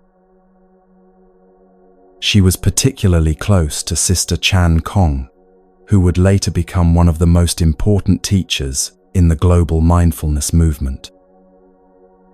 The 2 young women had worked together on projects to help war orphans and refugees, spending long hours discussing how to apply Buddhist principles to the practical work of relieving suffering. Nut Chi Mai's decision to sacrifice her life wasn't made in isolation, but through deep dialogue with her spiritual community about how to respond to evil with good. On a quiet morning before dawn, she made her way to Tuniem Temple, one of the most ancient and sacred sites in the capital. She had chosen this location carefully, knowing that the symbolism would be important. The temple represented the spiritual heritage that was being destroyed by the war, the wisdom traditions that both sides claimed to be defending while actually betraying. She placed a statue of the Virgin Mary alongside a statue of Kuan Yin, the Buddhist figure of compassion, symbolizing her belief that all authentic spiritual traditions point toward the same truth of universal love. She had spent weeks writing letters that she left behind as her final testament. One was addressed to the President of North Vietnam, another to the President of South Vietnam. Others were written to world leaders, religious figures, and ordinary citizens. Each letter called for the same thing: an end to the killing, a commitment to dialogue and reconciliation, a recognition that the people of this beautiful country deserve to live in peace. Her final letter was to her teacher, who was traveling abroad trying to build international support for peace. Then, like her spiritual elder before her, she poured gasoline over her robes and lit the flame that would carry her message to the world. She died as she had lived, with a heart full of compassion, calling for understanding rather than revenge, love rather than hatred. Her sacrifice represented the voice of an entire generation of young people who saw their futures being destroyed by conflicts they had never chosen. Her teacher, who had been in New York working with peace activists and religious leaders, learned of her sacrifice while reading the morning newspaper. The grief was devastating. This brilliant young woman who had shown such promise for bringing healing to the world, who had been like a sister to his closest disciple, was gone. But even in her final letter to him, she had tried to comfort her teacher, writing, "Tai, don't worry, peace will come. Don't suffer too much. Don't worry." Even as she prepared to die, she was thinking of others, trying to ease their pain. These acts of self-sacrifice created a moral crisis for the world. How do you respond to people who die not to kill their enemies, but to save them? How do you ignore a message delivered at such an ultimate cost? The international media struggled to categorize these deaths, calling them suicide when they were actually the opposite, acts of extreme love for life itself. The teacher understood that the world needed to hear not just about the sacrifices being made, but about the philosophy behind them. He began writing and speaking about the understanding that violence only creates more violence, that hatred only breeds more hatred, that the cycle of suffering can only be broken through acts of radical love. This message needed to reach beyond the borders of his own country to touch people everywhere who were struggling with the question of how to respond to injustice without perpetuating it. This understanding led to one of the most significant encounters in the modern peace movement. Exactly 1 year before meeting him in person, the teacher had written a detailed letter to Dr. Martin Luther King Jr., explaining why monks and nuns were burning themselves alive. It wasn't suicide in the conventional sense, he explained, but an act of love designed to communicate what couldn't be communicated any other way. The letter described how these sacrifices were made without anger or hatred, with the same spirit that motivated Jesus Christ's death on the cross, a willingness to suffer in order to wake others up to love. The letter was carefully crafted, written by someone who understood that Dr. King would face criticism for opposing the war. It explained the connections between the struggle for civil rights in America and the struggle for peace in Southeast Asia. Both movements were fighting against the same fundamental problem, the human tendency to solve conflicts through violence and oppression, rather than understanding and justice. Both were challenging systems that treated some human beings as less worthy of dignity and respect than others. On June 1, 1966, exactly 1 year after sending that letter, the two men met in Chicago. The encounter took place at a time when Dr. King was facing intense pressure from both the government and some of his own supporters not to speak out against the war. Many civil rights leaders believed that opposing the war would alienate President Johnson and jeopardize progress on domestic issues. But Dr. King had been deeply moved by the letter and wanted to understand more about this monk's perspective on nonviolence. They talked for hours about the connections between racism and militarism, about the spiritual roots of social justice work, about the challenges of maintaining hope in the face of overwhelming violence. They discovered that they shared not just political views, but a deep spiritual understanding that lasting change could only come through transformation of consciousness, not through defeating enemies. They recognized that they were fighting different manifestations of the same fundamental problem, the illusion that some human beings are expendable. After their private conversation, they met with the press together, and that very day, Dr. King publicly came out against the war. It was a moment when two great movements for human dignity joined forces, when the struggle for peace abroad and the fight for civil rights at home became one unified effort. The teacher later said that from that day forward, their work was inseparable.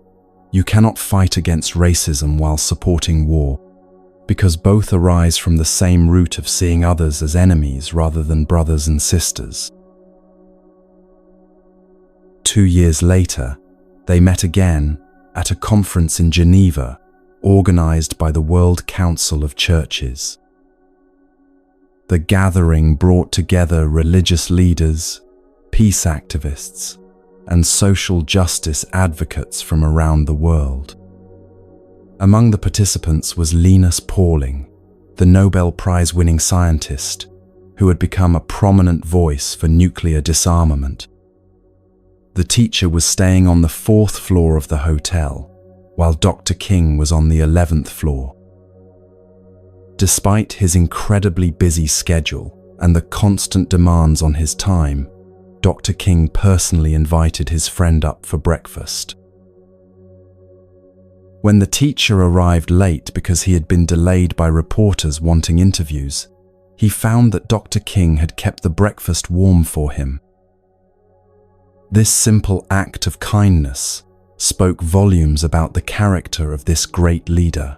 In the midst of his world-changing work, he still had time for personal gestures that honored friendship and showed care for individual people. It was the kind of attention to small acts of love that both men understood was essential to any movement for justice. During that breakfast, the teacher told Dr. King something that would prove to be prophetic and deeply meaningful. "Martin," he said, "you know something. In my country, they call you a bodhisattva." A bodhisattva, he explained, is an enlightened being who has achieved liberation from suffering, but chooses to remain in the world to help others find their way to freedom and understanding. It's someone who could escape from the difficulties of life, but stays to serve those who are still struggling. The title was particularly meaningful because it recognized Dr. King not just as a political leader or social activist, but as a spiritual teacher whose work was transforming consciousness. It acknowledged that his commitment to non-violence came not from political strategy, but from deep spiritual understanding. The teacher was grateful he had the chance to share this insight, because just a few months later, Dr. King was assassinated in Memphis. The world lost not just a civil rights leader, but a bodhisattva, someone whose presence had made liberation more possible for everyone. These connections with the American civil rights movement were part of a larger effort to build an international community of people committed to non-violent social change. But the teacher and his colleagues faced enormous obstacles in their work, obstacles that revealed the extent to which governments feared their message of peace and reconciliation.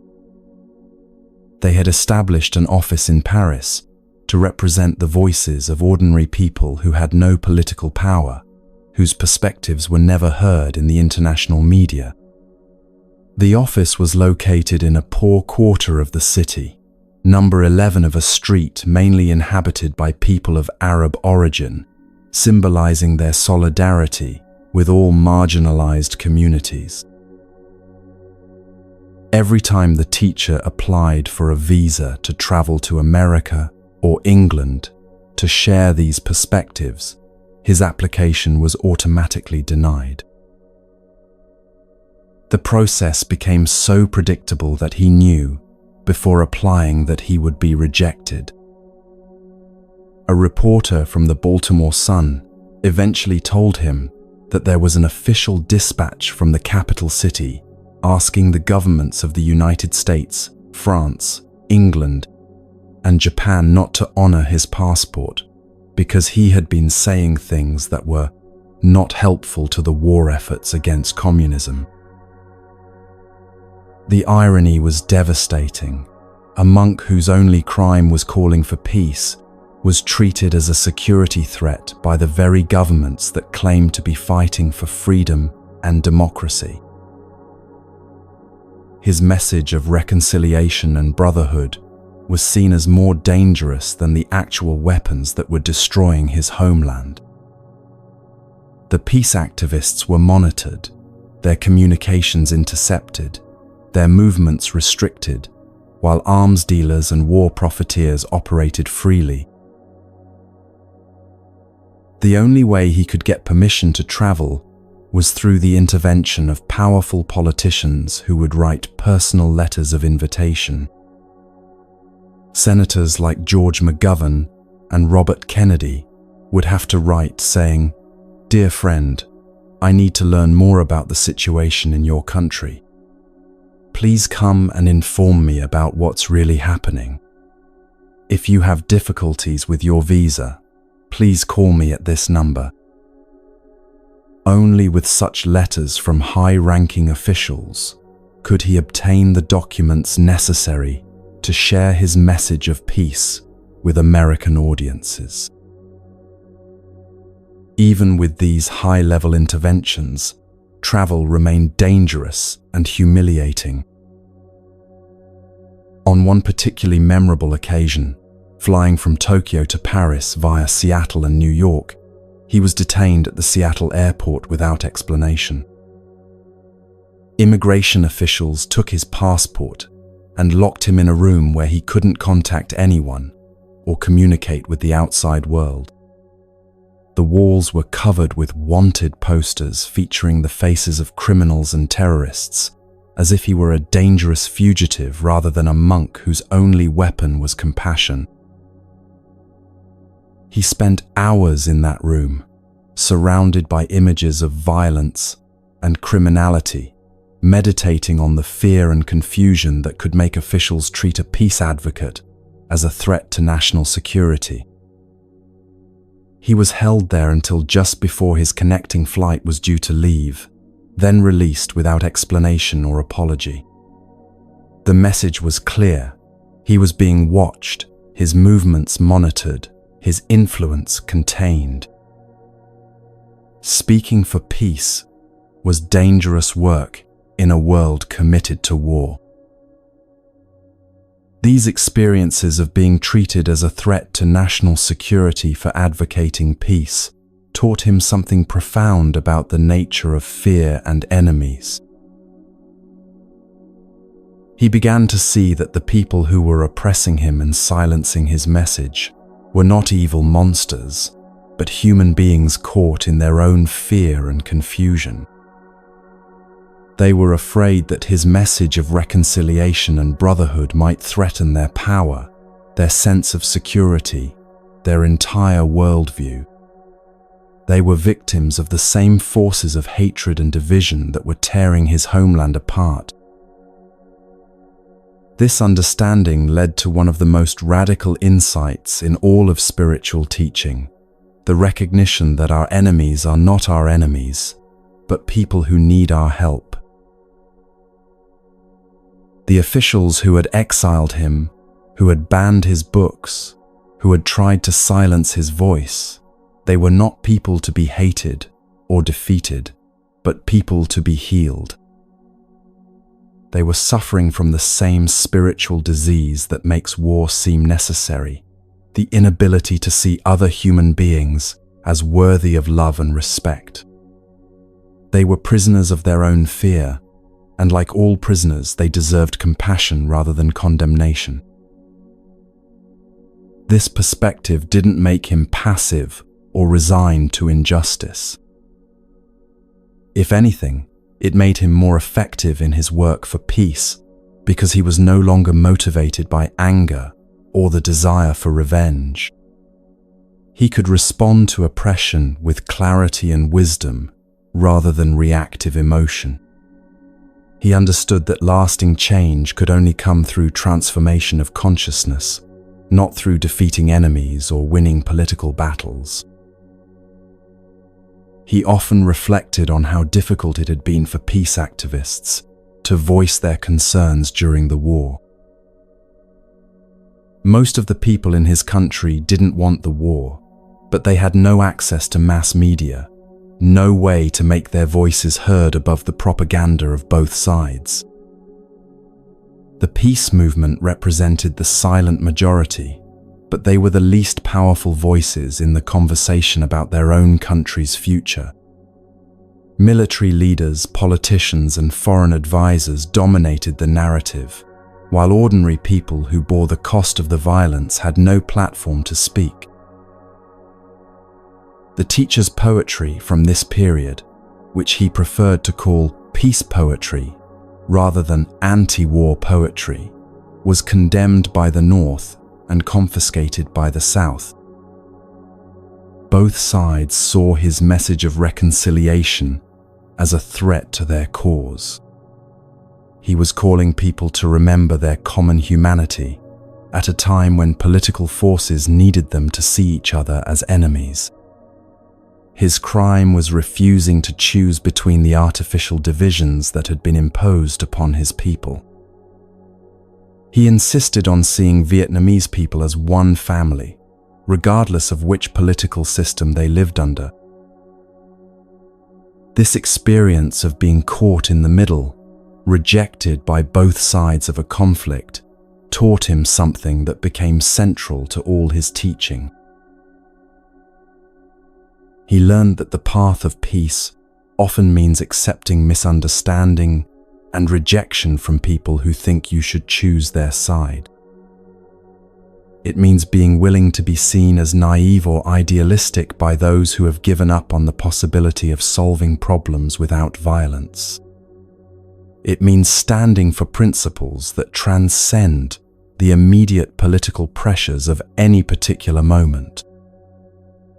It means having the courage to be criticized by everyone, while serving the truth that lives beyond all partial perspectives. But perhaps most importantly, it means developing the inner strength to continue loving even when that love is not returned, not understood, not appreciated. the teacher discovered that this kind of unconditional love isn't weakness, it's the strongest force in the universe. It's what allows people to keep working for justice and peace, even when their efforts seem to have no immediate effect. It's what prevents activists from becoming bitter or cynical when the world doesn't change as quickly as they hope. It's what sustains movements for positive change across generations. Years later, when political changes finally allowed him to return to his homeland for visits, he was asked whether he felt angry about the decades of separation, the missed opportunities, the suffering that could have been prevented if his voice had been heard earlier. His response revealed the depth of his transformation through those painful years. He felt no anger, no desire for revenge, no bitterness toward those who had caused his exile. Instead, he felt gratitude for the opportunity to share these teachings with people around the world, to plant seeds of peace in many different cultures and contexts. He had learned that suffering, when met with wisdom and compassion, becomes a gift not just to the person who suffers, but to everyone whose life they touch. The pain of separation from his homeland had taught him that true belonging isn't geographical but spiritual. The experience of being silenced had taught him new ways to communicate that reach deeper than political rhetoric. The rejection by both sides of the conflict had freed him to serve a higher cause that transcended all political divisions. What had seemed like the greatest tragedy of his life had become the source of his greatest service to humanity. This is the ultimate teaching of the warrior of peace, that our greatest enemies often become our greatest teachers. The people who cause us suffering are offering us the opportunity to develop qualities we never knew we possessed: patience, forgiveness, understanding, unconditional love. They are challenging us to find sources of strength and peace that don't depend on external validation or favorable circumstances. They are forcing us to discover the unshakable foundation of our own true nature. When you understand this deeply, it changes everything about how you respond to conflict in your own life. That family member who constantly criticizes you, that coworker who takes credit for your ideas, that neighbor who plays music too loud, that political leader whose policies you despise, they're not enemies to be defeated, but teachers, offering you the chance to practice patience and compassion. That doesn't mean accepting abuse or failing to set appropriate boundaries. It means responding from wisdom rather than reactive emotion, from love rather than fear, from understanding rather than judgment. The stories from this war teach us that peace isn't the absence of conflict, it's the presence of understanding. It's the recognition that everyone, including those who seem to be your enemies, is struggling with the same fundamental human needs for security, love, and meaning. When you can see the fear and pain underneath someone's aggressive behavior, you naturally respond with compassion rather than counter-aggression. This doesn't guarantee that they'll change their behavior, but it guarantees that you won't add more hatred and division to an already troubled world. And sometimes, miraculously, your refusal to respond with hatred creates the space for transformation to occur.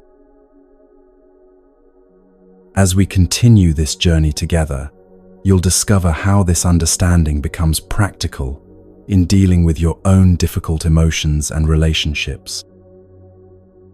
You'll learn the specific techniques that allow you to respond to anger with mindfulness, to fear with courage, to hatred with love. But for now, rest in the recognition that every person who challenges you is offering you the opportunity to become a warrior of peace yourself, someone who responds to hatred with love, to fear with understanding, to division with the recognition of our shared humanity.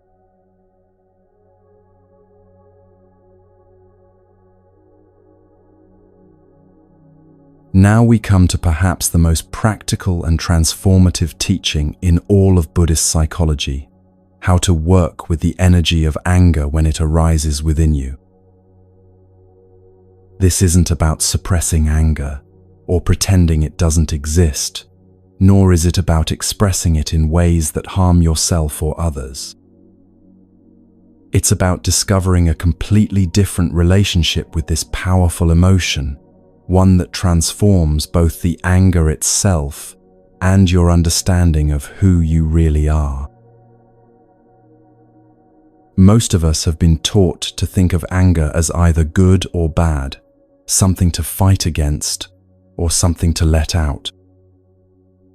But Buddhist psychology offers a third way, one that's so simple it can be practiced by a child, yet so profound it can heal patterns that have been passed down through generations. This understanding emerged from a story that perfectly illustrates how inherited emotional patterns can be transformed through the practice of mindful awareness. There was a young boy who would visit a peaceful monastery each summer with his younger sister. Both children were eager to learn the practices of mindfulness that could bring more peace to their daily lives.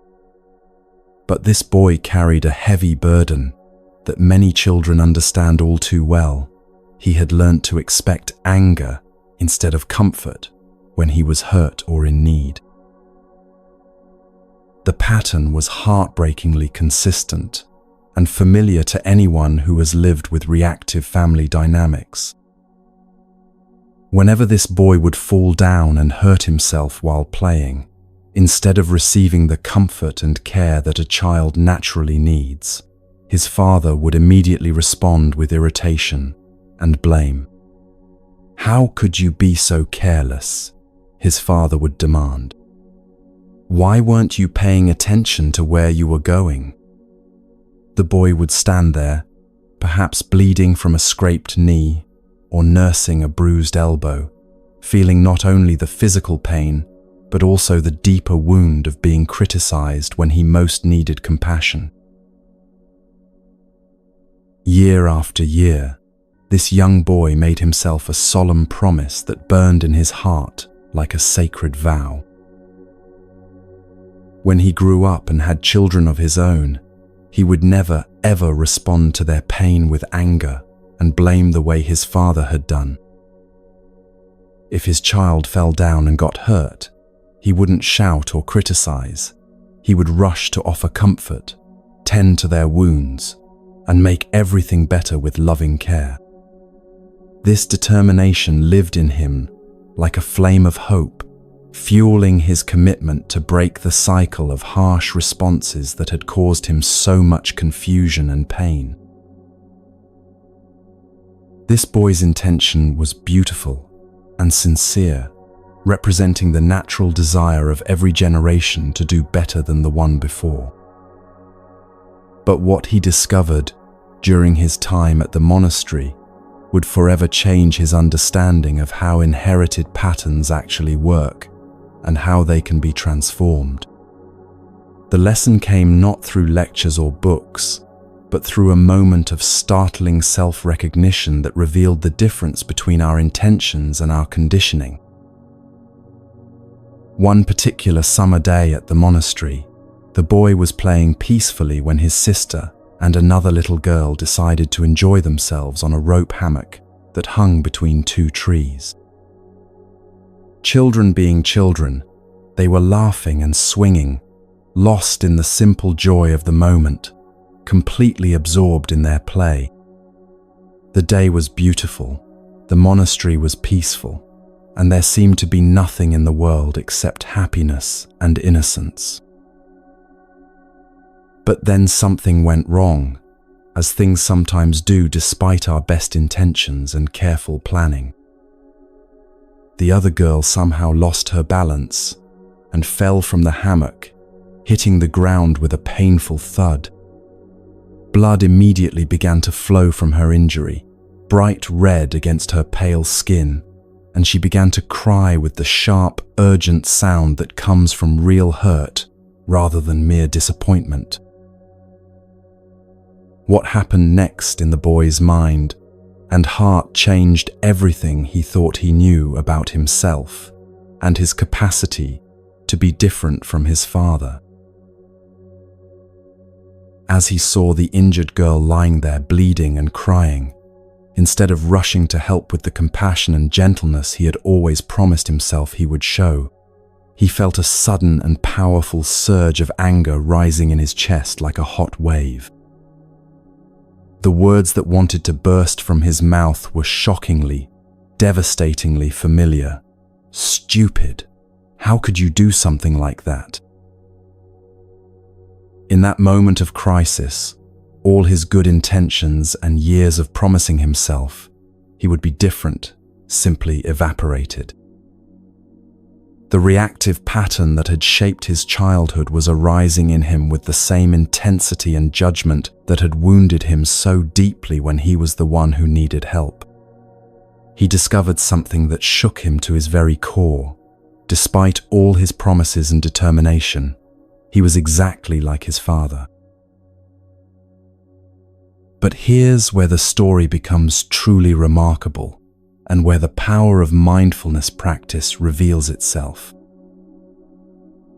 Because this boy had been learning the art of present moment awareness during his time at the monastery, he was able to catch himself before the harsh words actually left his mouth. He had developed enough conscious awareness to recognize what was happening inside him. The same pattern of blame and irritation that had hurt him so deeply was now rising in him, ready to hurt someone else in exactly the same way. This wasn't a heroic moment of great spiritual achievement. It was simply the natural result of practicing mindfulness, which had given him the capacity to observe his mental and emotional patterns without being completely swept away by them. Instead of speaking from his anger, he stepped back and watched as other people came to help the injured girl, his heart pounding with the recognition of what he had almost done. Following the walking meditation practice he had learned at the monastery, he began to walk slowly and mindfully, breathing deeply to calm his nervous system and create space for understanding to arise. With each conscious step and each mindful breath, a profound realization began to dawn in his young mind. He wasn't fundamentally different from his father at all. The same energy of anger and impatience that had been expressed toward him was now living inside him, ready to be passed on to the next generation if he didn't learn to transform it. As he continued his walking meditation, breathing in awareness and breathing out understanding, he began to see something that completely changed his relationship to his family history. His father hadn't been a monster or a fundamentally bad person who chose to hurt his children. His father had also been carrying inherited patterns of reactivity, probably passed down from his own father and his father's father before that, stretching back through generations of people who never learned a different way to respond to their own pain and frustration. This insight completely transformed how the boy felt about his childhood experiences and his relationship with his father.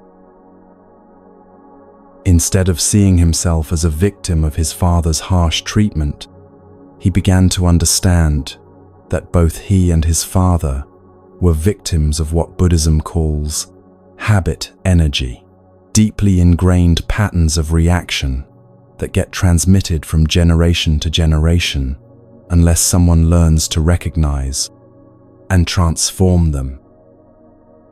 These patterns operate below the level of conscious choice, which is why people can have the best intentions but still find themselves repeating the same reactions that hurt them when they were children.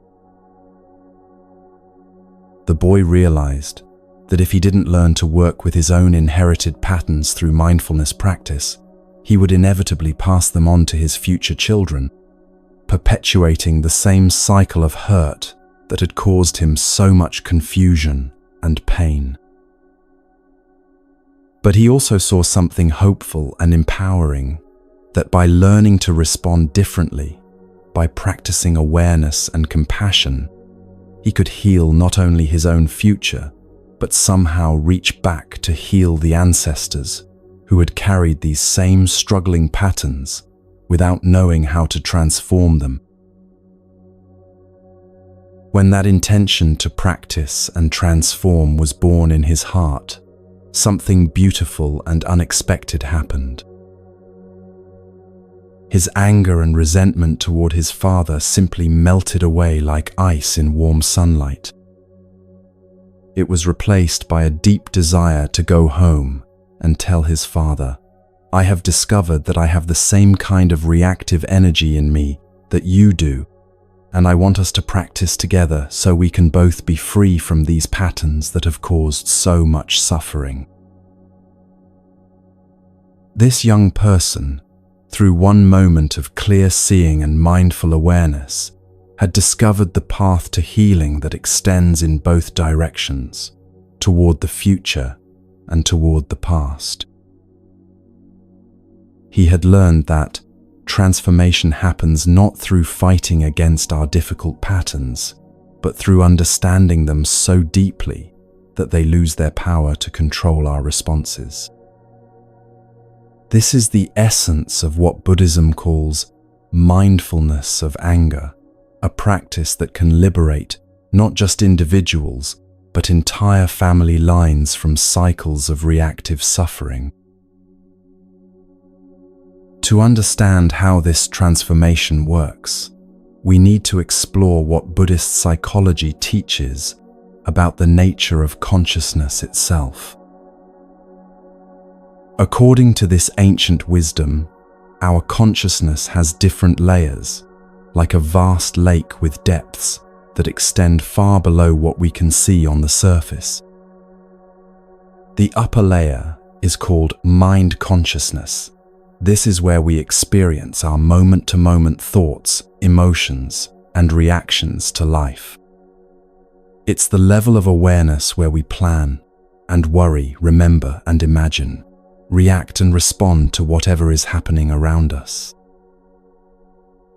But beneath this surface layer lies what's known as store consciousness, the deeper realm where all our experiences, memories, and inherited patterns are held like seeds, waiting for the right conditions to sprout. This is where the boy's pattern of angry response to injury had been stored since he was very small, probably from the first time his father had reacted with irritation instead of comfort when he was hurt. Every subsequent experience of this kind had strengthened the pattern, making it more likely to arise automatically when similar conditions appeared. Buddhism teaches that we all carry many different seeds in this store consciousness. There's a seed of anger there, yes, but there's also a seed of compassion. There's a seed of fear, but equally present is a seed of courage. There's a seed of judgment and criticism, but also growing quietly is a seed of acceptance and understanding. Which seeds grow into full mental and emotional experiences depends on which ones receive water, sunlight, and attention through our choices and mental habits. When the boy saw the injured girl and felt anger arise, What was happening was that his seed of anger had been touched by the situation and had sprouted into what Buddhism calls a mental formation, a temporary arising of emotional energy in his mind consciousness. This is completely natural and not a sign of spiritual failure or moral weakness. We all have these seeds of difficult emotions within us, and they will arise from time to time when conditions trigger them. The question isn't whether we have anger or other challenging emotions. The question is how we relate to them when they appear. This is where the practice of mindfulness becomes revolutionary. Instead of immediately acting from the angry mental formation or trying to suppress it through willpower, mindfulness gives us the capacity to recognize what's arising and to respond consciously rather than reactively. The boy was able to say to himself, "I see that anger is arising in me right now. This is the same pattern that my father carried. I don't have to act from this pattern or be controlled by it." The practice of mindfulness of anger begins with simple recognition, breathing in, "I know that anger is in me." Breathing out, "I take good care of my anger." This isn't about judging the anger as wrong or trying to make it disappear. It's about acknowledging what's present with the same kind attention you might give to a crying child. Buddhist teaching offers a beautiful metaphor that illustrates how to work with difficult emotions skillfully. Imagine a mother who is working peacefully in her kitchen when she suddenly hears her baby crying in the next room. She very much cares for her baby, so she immediately stops what she's doing and goes to the child's room. The first thing she does is pick up the baby and hold him tenderly in her arms, offering comfort and presence before she even knows what's wrong. The mother doesn't know yet whether the baby is hungry, sick, uncomfortable, or just needing attention. But her first response is always to offer loving presence and care. She doesn't scold the baby for crying or try to immediately fix the problem. She simply holds the child with mindfulness and tenderness, and this loving attention itself often brings relief and comfort. This is exactly how we can learn to work with our own difficult emotions. When anger arises, instead of immediately trying to analyze it, express it, or get rid of it, we can first offer it the same tender attention that a loving mother gives to her crying child. We can say to ourselves, "I see that you're here, anger. I'm going to hold you with care and try to understand what you need."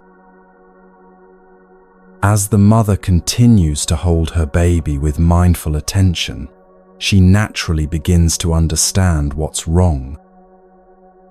Maybe the baby is hungry and needs to be fed. Maybe his diaper is uncomfortable and needs to be changed.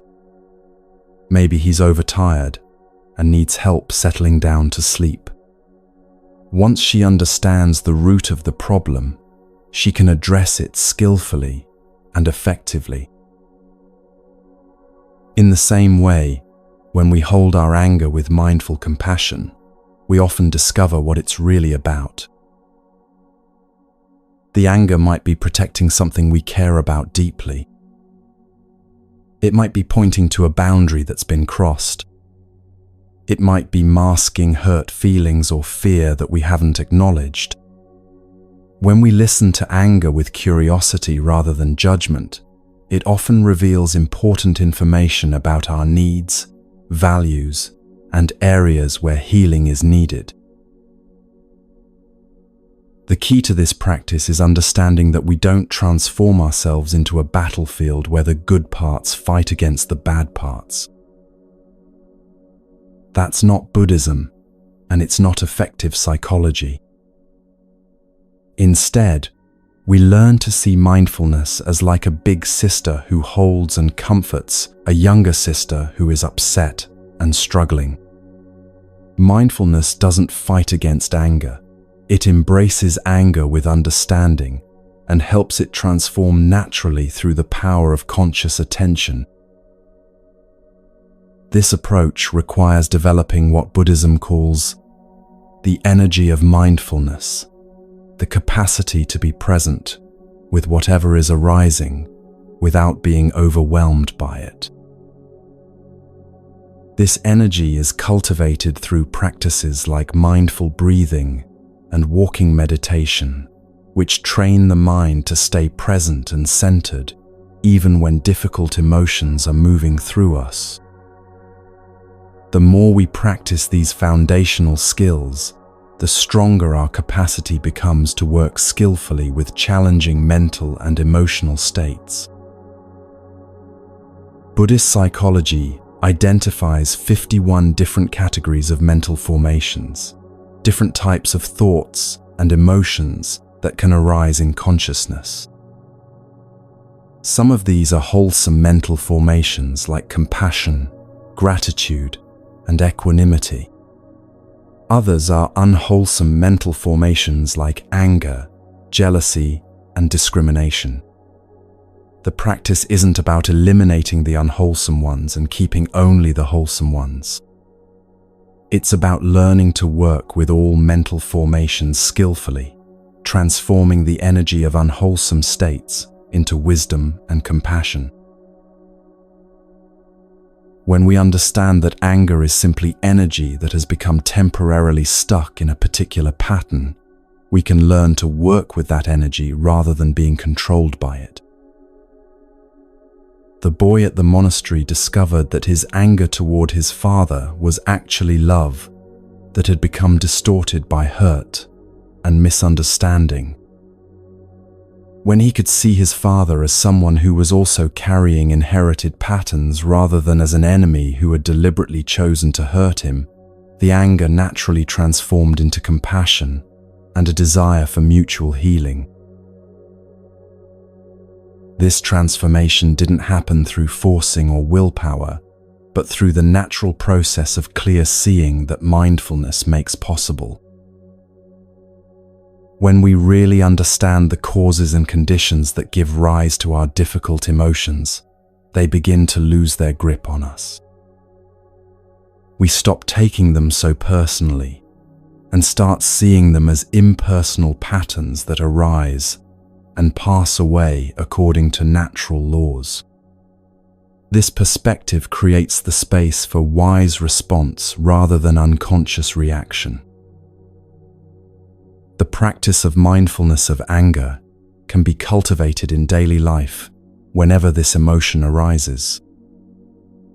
The moment you notice anger beginning to build, perhaps as tension in your jaw, heat in your chest, or harsh thoughts towards someone, you can pause and breathe mindfully. Instead of immediately acting on the anger or trying to push it away, you can say to yourself, "Anger is here. I see you, and I'm going to take care of you." Then you can continue breathing mindfully while holding space for the emotion to be present without letting it drive your actions.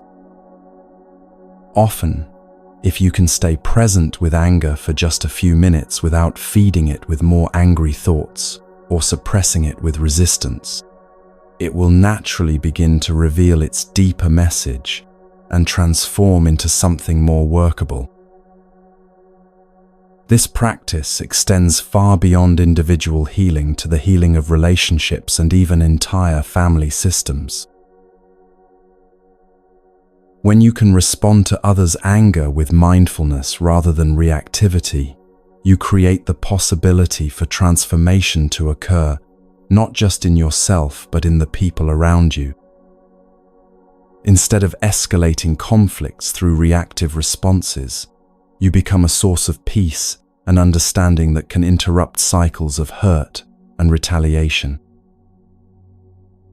The young boy's story shows us that this healing can reach both forward and backward through time. When he transformed his own angry patterns through mindful awareness, he was ensuring that these patterns wouldn't be passed on to his future children. But somehow, through the mysterious interconnectedness of life, his healing also brought peace to the ancestors who had carried these same struggles without knowing how to transform them. This is the profound promise of mindfulness practice, that individual transformation ripples out to heal not just our immediate relationships, but the entire web of connections that extends through past and future generations. Every moment of conscious response rather than unconscious reaction adds to the collective reservoir of wisdom and compassion that's available to all beings. Every time we choose to hold our anger with mindful compassion, rather than expressing it harmfully or suppressing it unhealthily, we're participating in the healing of the world.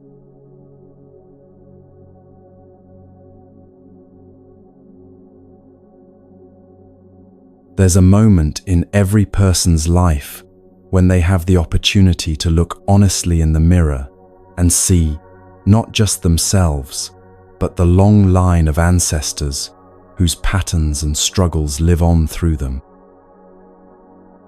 This moment of recognition can be devastating or liberating, depending on whether we meet it with judgment or compassion. What you're about to discover is how one young person's moment of startling self-recognition became a doorway to healing that reached both backward, through generations of inherited pain, and forward, into a future free from cycles of unconscious suffering. The boy at the monastery had reached that crucial moment during his walking meditation after witnessing his own reactive anger toward the injured girl. As he continued to breathe mindfully and walk slowly through the peaceful grounds, allowing his nervous system to settle and his mind to clear, a profound understanding began to emerge that would change everything about how he saw himself, his father, and the nature of family patterns. He began to recognize something that Buddhist psychology calls continuation. The understanding that we are not separate, isolated individuals who spring into existence from nowhere, but rather living expressions of all the experiences, patterns, and energies that have been passed down through our family lines. He started to see that he was literally a continuation of his father, carrying not just physical genes, but emotional and mental patterns that had been transmitted through countless interactions and examples. This wasn't an abstract philosophical concept, but a lived realization that he could feel in his body and mind. The energy of anger that had arisen when he saw the injured girl wasn't really his anger in any personal sense. It was the same energy that had been moving through his family line, perhaps for generations.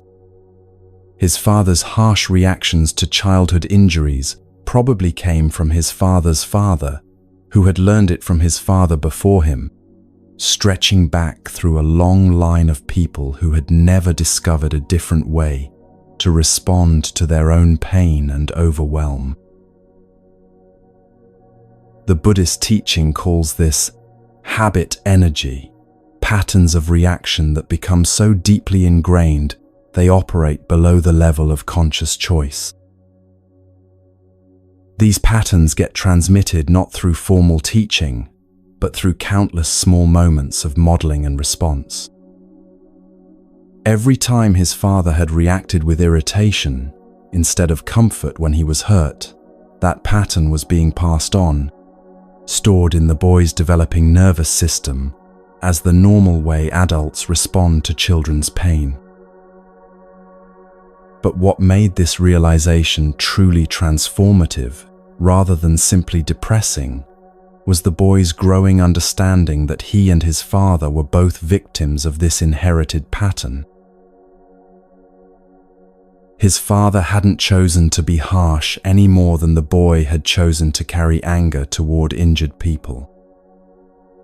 They were both caught in what Buddhism calls samsara, the cycle of unconscious suffering that continues until someone develops enough awareness to interrupt it. This shift in perspective was like watching the sun rise after a long, dark night. Instead of seeing his father as someone who had deliberately chosen to hurt him, the boy began to see his father as someone who was also suffering under the weight of inherited patterns he had never learned to transform. His father's irritation and blame probably came from his own childhood experiences of not receiving comfort when he was hurt, and from the overwhelming stress of trying to protect and provide for his family without adequate emotional resources. When the boy could see his father as a fellow victim rather than as an enemy, something miraculous happened in his heart. The anger and resentment that had lived there for years simply began to dissolve, replaced by a deep sense of compassion and understanding. He found himself thinking, "My father has been carrying this burden of reactive patterns his whole life. How much he must have suffered, never knowing how to respond differently. How lonely he must have felt, trapped in reactions he couldn't control." This compassionate understanding didn't excuse harmful behavior or suggest that children should simply accept poor treatment. Rather, it offered a perspective that could heal the wounds of the past while creating the possibility for a different future. The boy realized that his father's harsh reactions had come from pain and overwhelm, not from lack of love. His father had probably wanted to be a good parent, but simply didn't have the tools or awareness to respond differently when his own stress and inherited patterns were triggered. With this understanding came a profound desire for liberation, not just for himself, but for his father and for all the ancestors who had carried these same struggling patterns without knowing how to transform them. The boy began to see that if he could learn to respond differently through mindfulness practice, he could break the chain of unconscious transmission and ensure that future generations wouldn't have to carry these same burdens. But even more remarkably, he sensed that somehow his healing could reach backward as well as forward.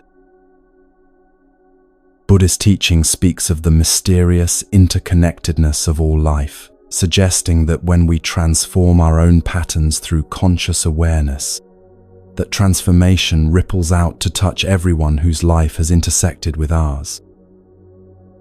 The ancestors who had carried these same struggles without resolution could somehow find peace through the healing work of their descendants.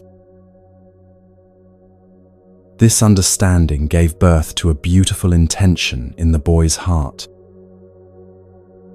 Instead of wanting to escape from his family or prove that he was different from his father, he found himself longing to go home and say, "Dad, I've discovered that I have the same kind of reactive energy in me that you do.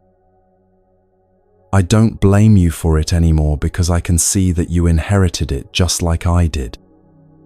But I've also learned that there are practices that can help us both be free from these patterns. Would you like to practice together so we can both find peace?" This shift from blame to compassion, from separation to connection, represents one of the most profound healings possible in human relationships. Instead of perpetuating cycles of hurt through resentment and distance, the boy had discovered how to transform inherited pain into shared liberation. He had learned that the very patterns that seemed to divide him from his father could actually become bridges to deeper understanding and mutual healing. The practical implications of this understanding extend far beyond individual family dynamics.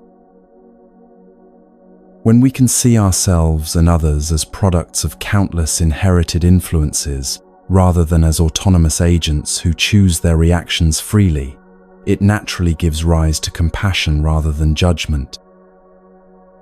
That coworker who always seems defensive, that neighbor who reacts with suspicion to friendly overtures, that family member who can't seem to express appreciation, they're all carrying patterns they inherited rather than chose.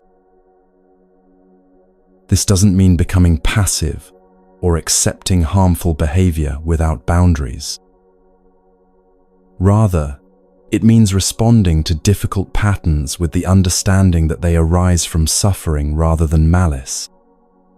When someone reacts with anger or criticism, we can remember that they're expressing inherited pain rather than their deepest truth. This perspective naturally evokes patience and compassion rather than counter-reactivity. The Buddhist teaching about breaking generational patterns also reveals something profound about the nature of time and healing. We usually think of time as linear. The past is finished and gone, the future hasn't happened yet, and healing can only affect what comes next. But according to Buddhist understanding, when we transform our inherited patterns through mindful awareness, that transformation somehow reaches across time to heal wounds that seemed permanently sealed in the past. This isn't mystical thinking, but recognition of how deeply interconnected our lives really are. The ancestors who carried these patterns without resolution live on not just in our genes but in our nervous systems, our emotional responses, our unconscious beliefs about how life works. When we heal these patterns within ourselves, we're healing not just our own suffering, but the suffering of everyone who contributed to our becoming. The boy's story illustrates how this healing process actually works in practice. Through his mindfulness practice, he was able to recognize the inherited pattern of angry response when it arose in him. Instead of being controlled by it or judging himself for having it, he could observe it with compassionate awareness. This created space between the triggering situation and his response, space where conscious choice became possible.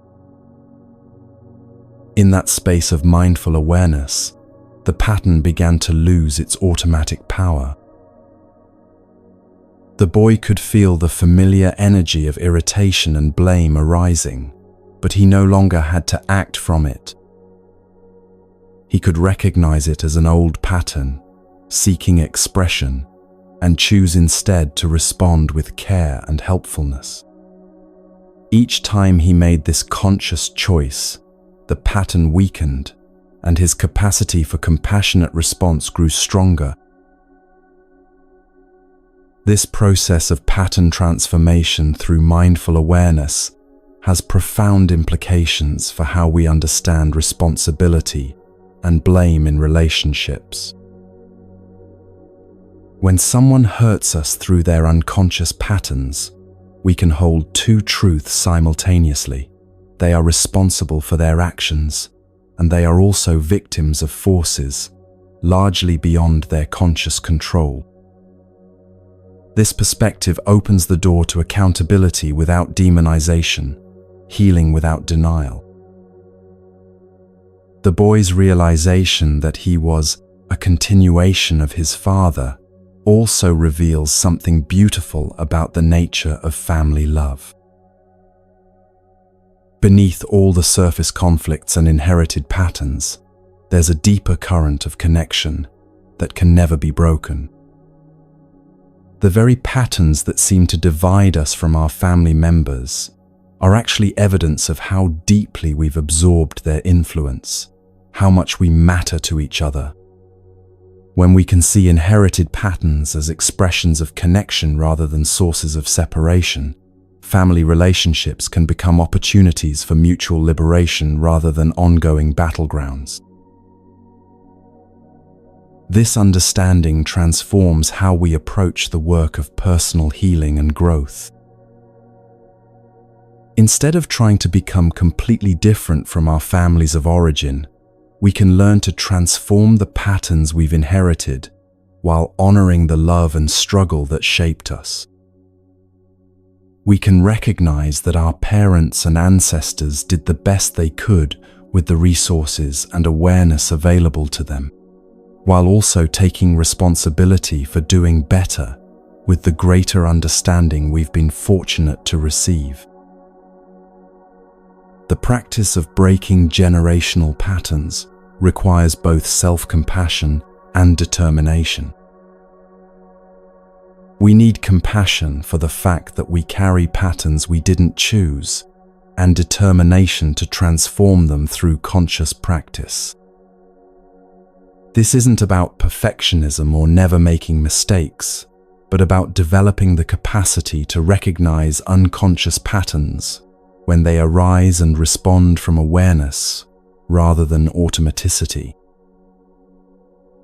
Buddhist psychology teaches that this transformation happens naturally when we can observe our mental and emotional patterns with what they call bare awareness, seeing them clearly without adding layers of judgment, story, or identification. When the boy could observe his anger arising without thinking, "I am an angry person," or "this anger is wrong," the pattern began to lose its grip on his identity and behavior. He could see it as a temporary weather pattern moving through the sky of his consciousness, rather than as a permanent feature of who he was. This perspective also offers hope for healing relationships that seem permanently damaged by years of mutual reactivity. When family members can recognize that they've all been caught in inherited patterns rather than choosing to hurt each other deliberately, conversations become possible that seemed impossible before. The boy's desire to invite his father into shared practice represents the ultimate expression of this understanding, transforming the source of division into an opportunity for connection and mutual growth. The ripple effects of breaking generational patterns extend far beyond immediate family relationships. When we learn to respond to inherited reactivity with conscious awareness, we become sources of healing energy in all our relationships. We stop perpetuating cycles of unconscious hurt and begin modeling what it looks like to respond to life's challenges from wisdom rather than conditioning.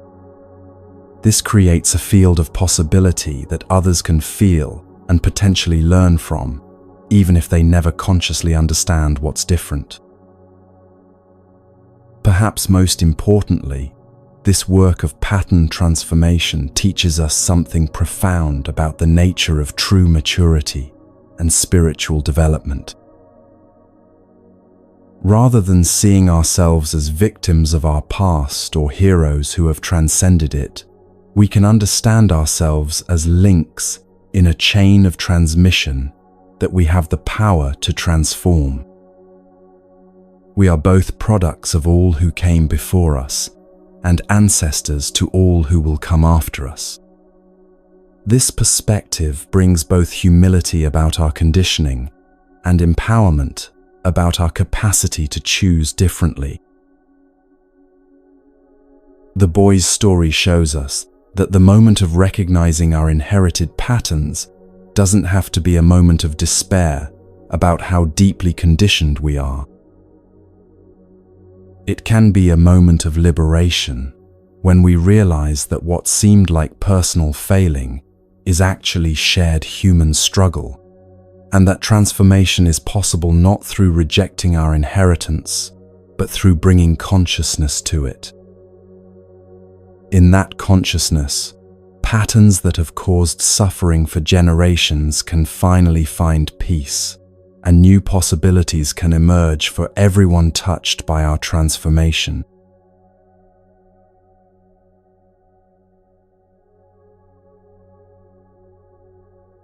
In a world that measures revolution by the noise it makes and the institutions it destroys, there exists a quieter form of rebellion that transforms everything it touches without firing a single shot or raising a single voice in anger. This revolution happens one breath at a time, one step at a time, one moment of conscious presence at a time.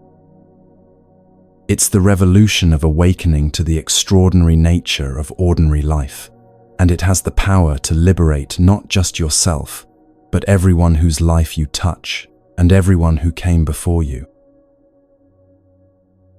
What you're about to discover might seem impossibly simple at first.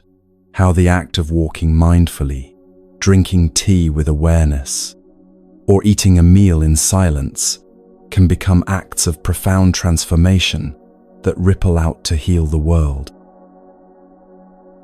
But within these humble practices lies a power that tyrants fear and that no external force can ever take away from you, the power to be fully alive, fully present, fully free in any circumstances life might bring.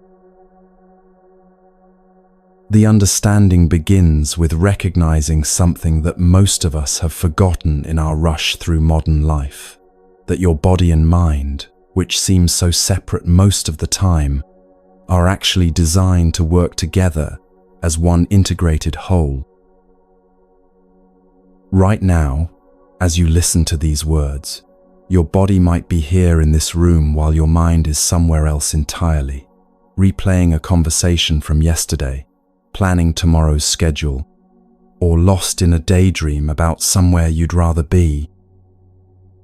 This split between physical presence and mental presence is so common we think it's normal, but it's actually a form of suffering that keeps us from experiencing the fullness of life. Buddhist teaching offers a beautifully simple remedy for this divided state of being. Between your scattered mind and your present body lies a bridge that's always available, always reliable, always calling you back home to yourself. That bridge is your breath.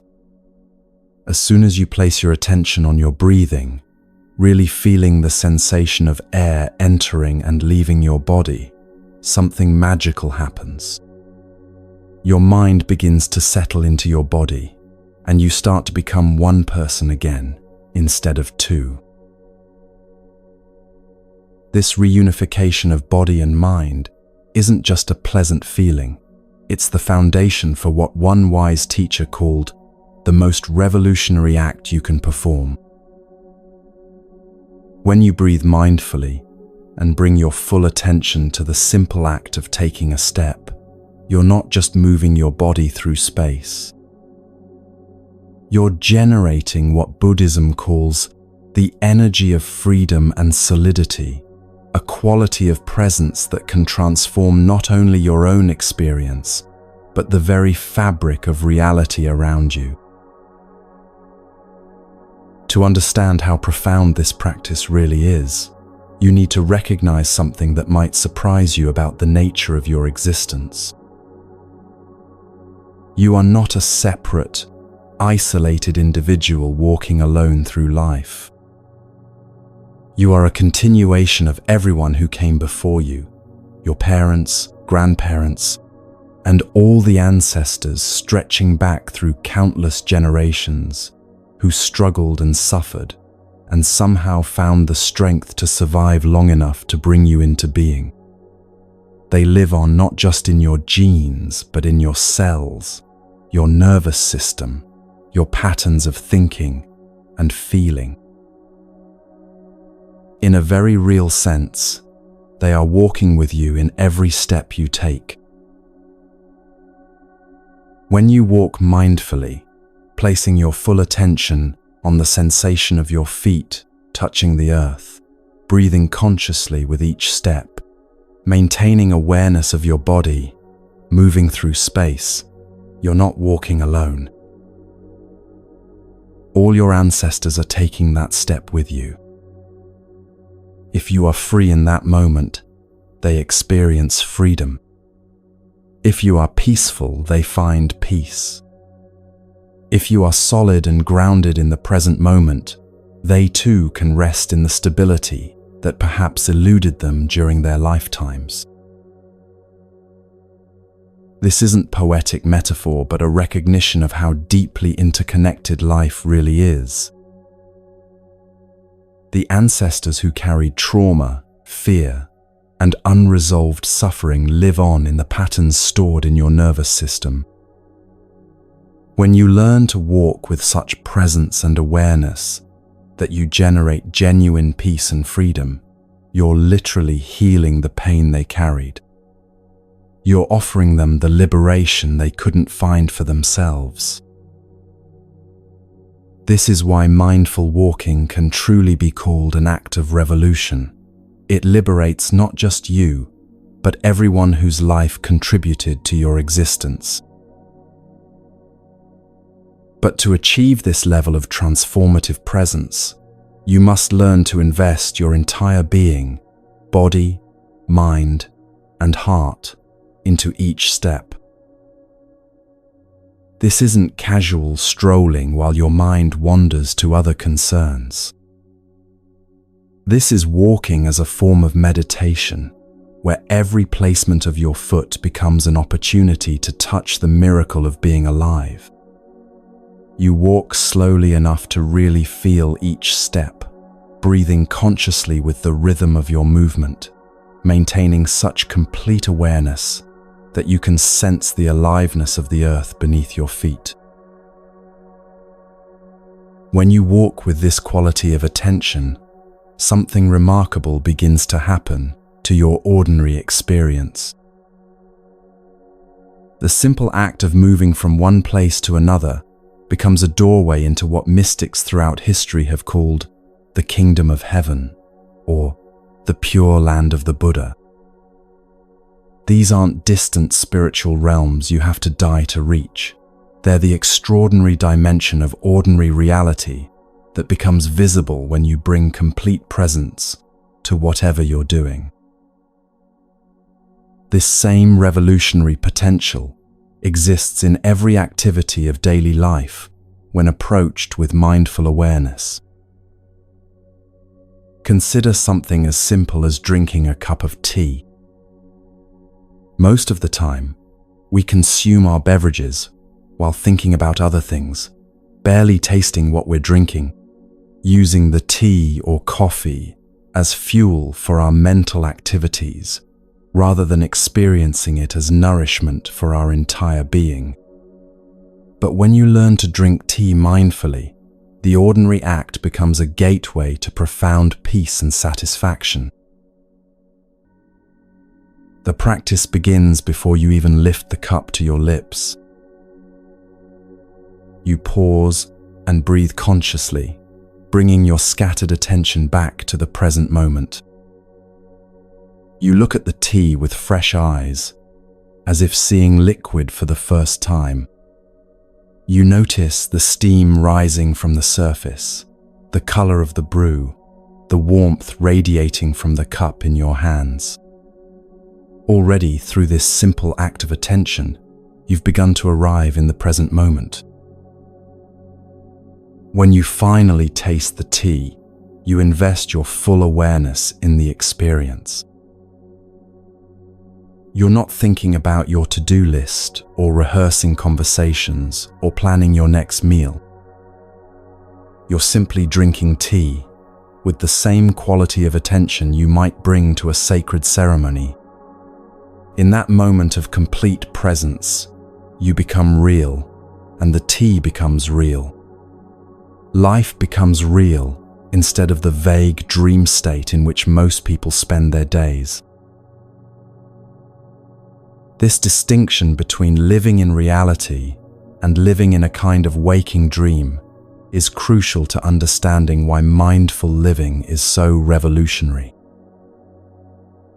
When you're constantly thinking about the past or future, constantly preoccupied with mental stories and internal commentary, you're not actually living your life. You're living in your thoughts about your life. You miss the actual texture of experience, the richness of sensation, the simple miracle of being conscious in a physical body on a planet spinning through space.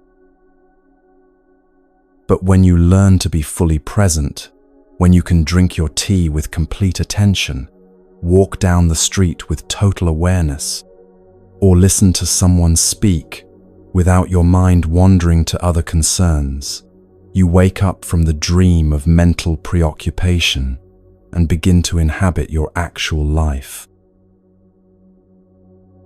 You discover that ordinary moments contain depths of beauty, meaning, and satisfaction that no amount of external achievement or accumulation can provide. This awakening to the present moment has profound implications for how you understand happiness and fulfillment.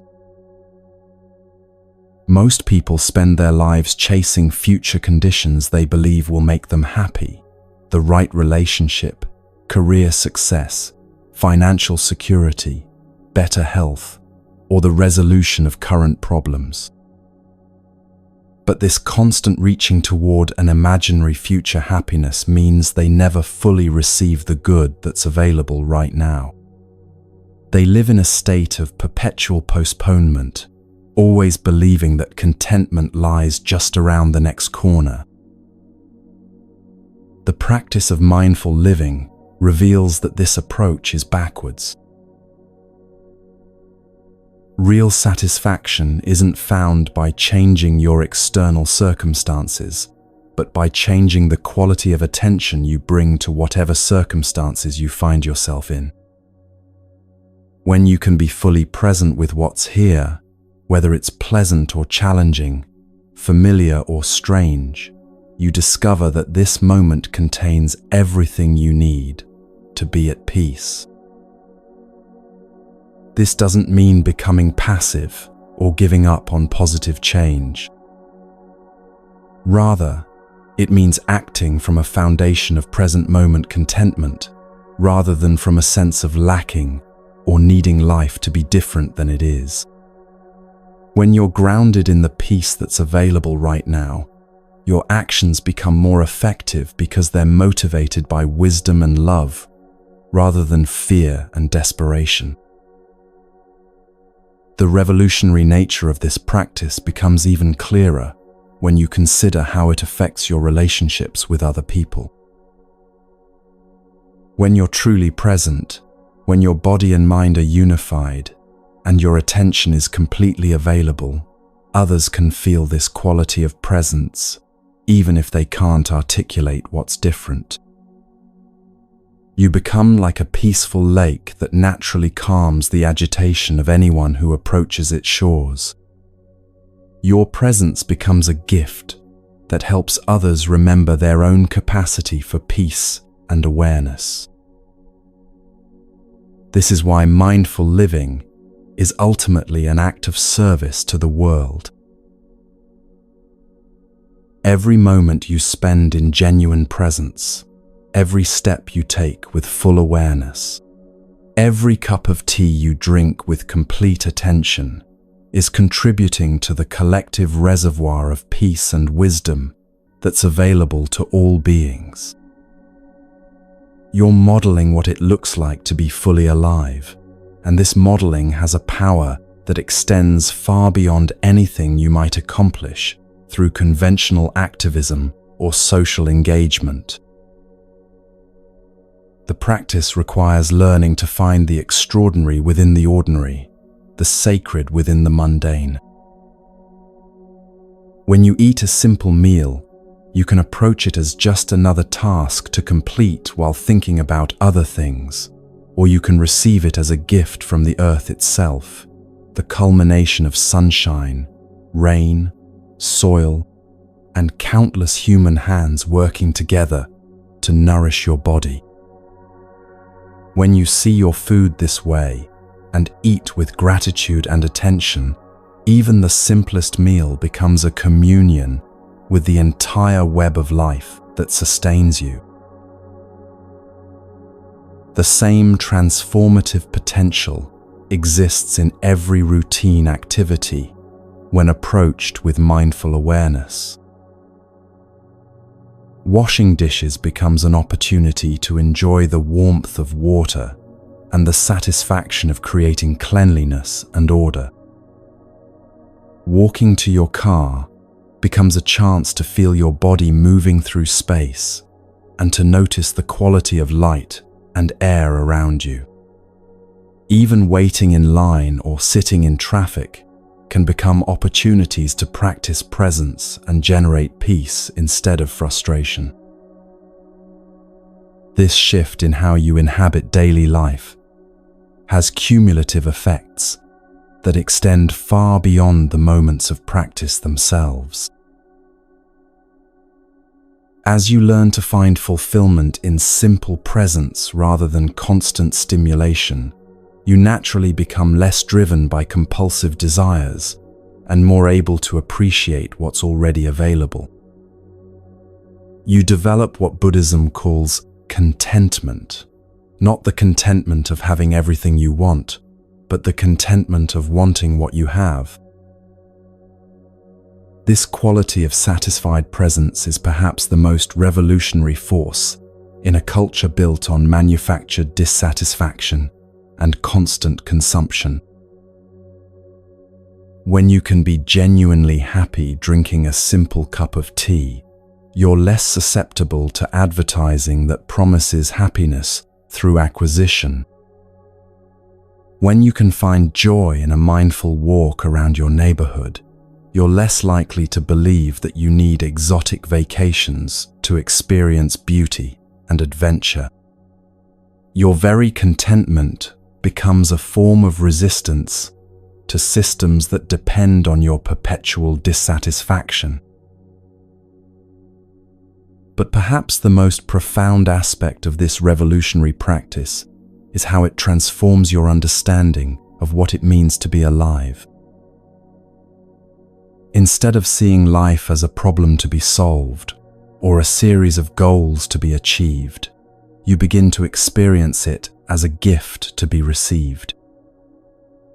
Instead of constantly trying to get somewhere else, you learn to arrive more fully wherever you are. Instead of postponing happiness until conditions improve, you discover that the capacity for joy and peace exists within you right now, waiting to be activated through the simple act of paying attention. This is the ultimate revolution, not the overthrow of external systems, but the discovery of your own inherent freedom. When you can walk with such presence that every step becomes an act of liberation, when you can drink tea with such awareness that every sip becomes a moment of awakening, when you can breathe with such consciousness that every breath becomes a return to your true home, you become unshakable. No external circumstances can take away this freedom because it doesn't depend on anything outside yourself. It's the freedom of knowing how to be fully alive in any moment, under any conditions. And in claiming this freedom for yourself, you make it more available to everyone. Your liberation liberates others. Your peace contributes to the peace of the world. Your awakening helps awaken all beings. This is why the simple act of living mindfully is truly revolutionary. It changes not just your own life, but the very fabric of reality itself.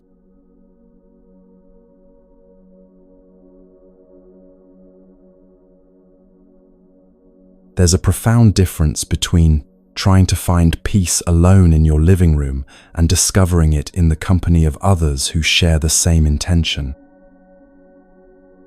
While individual practice is valuable and necessary, it's like a single candle flickering in the darkness, beautiful, but limited in its power to illuminate the world.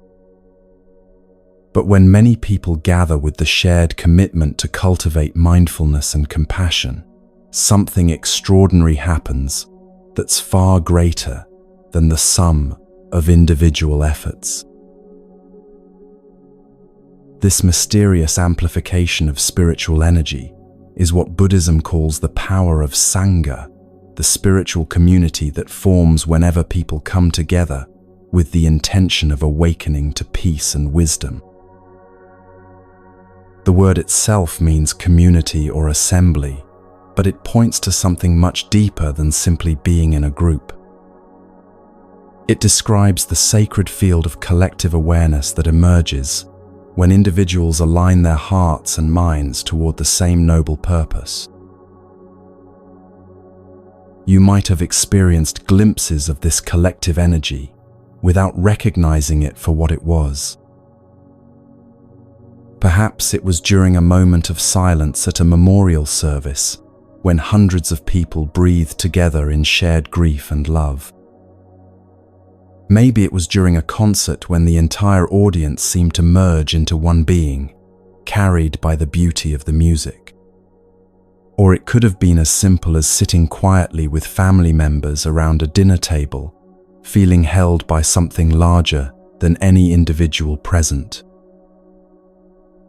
These moments of collective presence offer a taste of what becomes available when people consciously practice together. The power of this shared practice becomes most evident in how it transforms individual struggles that can feel overwhelming when faced alone. Imagine trying to carry a heavy load by yourself versus having many hands to help share the burden.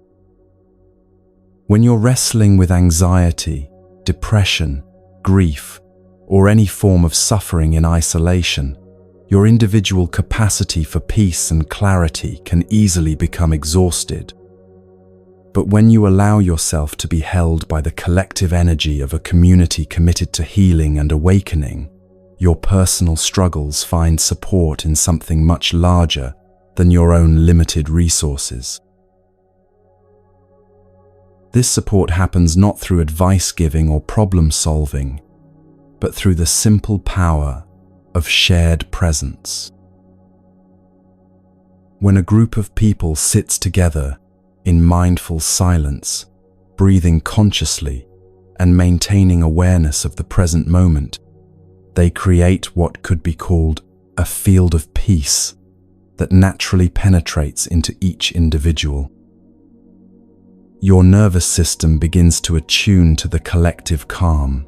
Your scattered thoughts start to settle, and you find yourself accessing states of peace that seemed impossible when you were struggling alone. Buddhist communities have developed specific practices that harness this collective energy for maximum healing benefit. One of the most powerful is the practice of eating meals together in complete silence, transforming the ordinary act of nourishment into a profound spiritual practice. This isn't the awkward silence of people who have nothing to say to each other, but the rich silence of individuals who are so present with their experience that words become unnecessary. When you sit down to eat with others in this way, something beautiful begins to unfold.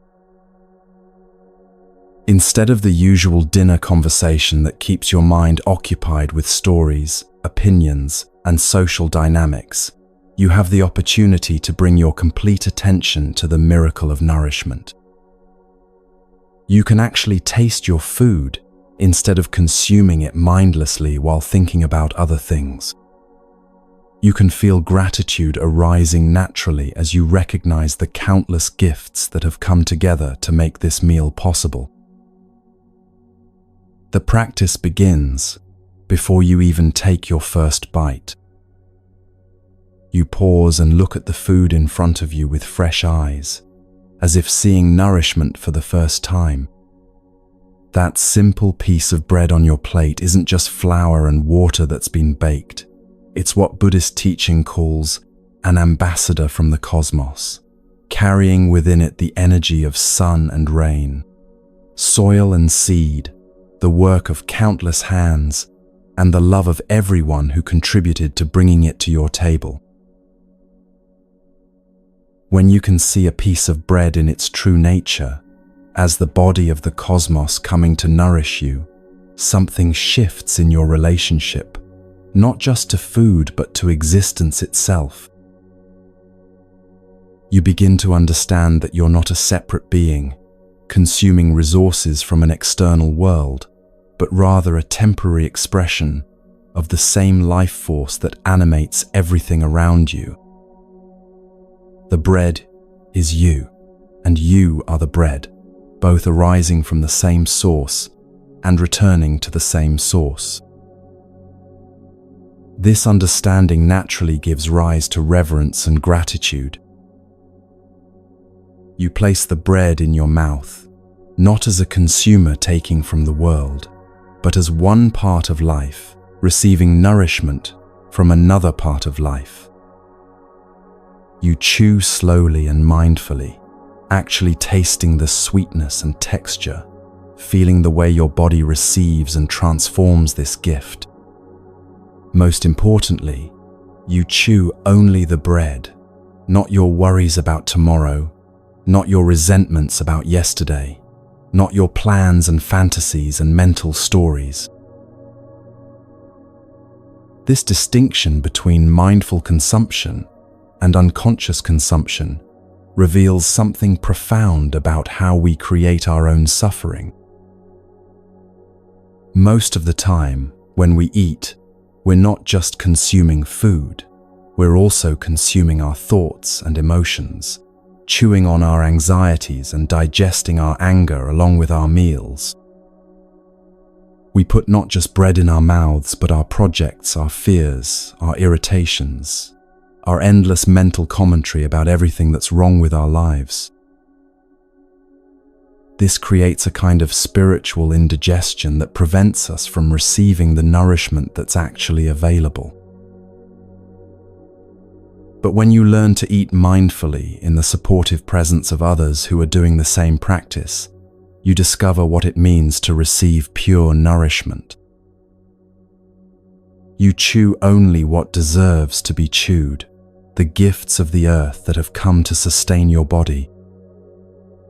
You allow yourself to be fed, not just physically, but spiritually, opening to receive the love and care that flows through every aspect of your meal. The collective energy of the group supports this quality of attention in ways that would be difficult to maintain alone. When everyone around you is practicing the same mindful awareness, their presence reminds you to return to the practice whenever your mind starts to wander. You don't need external reminders or bells to call you back to the present moment. The very atmosphere of shared mindfulness naturally guides your attention back to what's actually happening. This is why the brother sitting in front of you and the sister to your left are not just other people sharing a meal. They are you, and you are them, all expressions of the same awakening consciousness.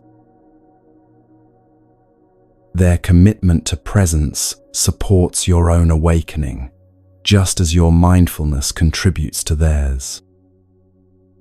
Together, you create something that none of you could achieve individually, a field of awareness so strong and stable that it can hold and transform even the deepest suffering.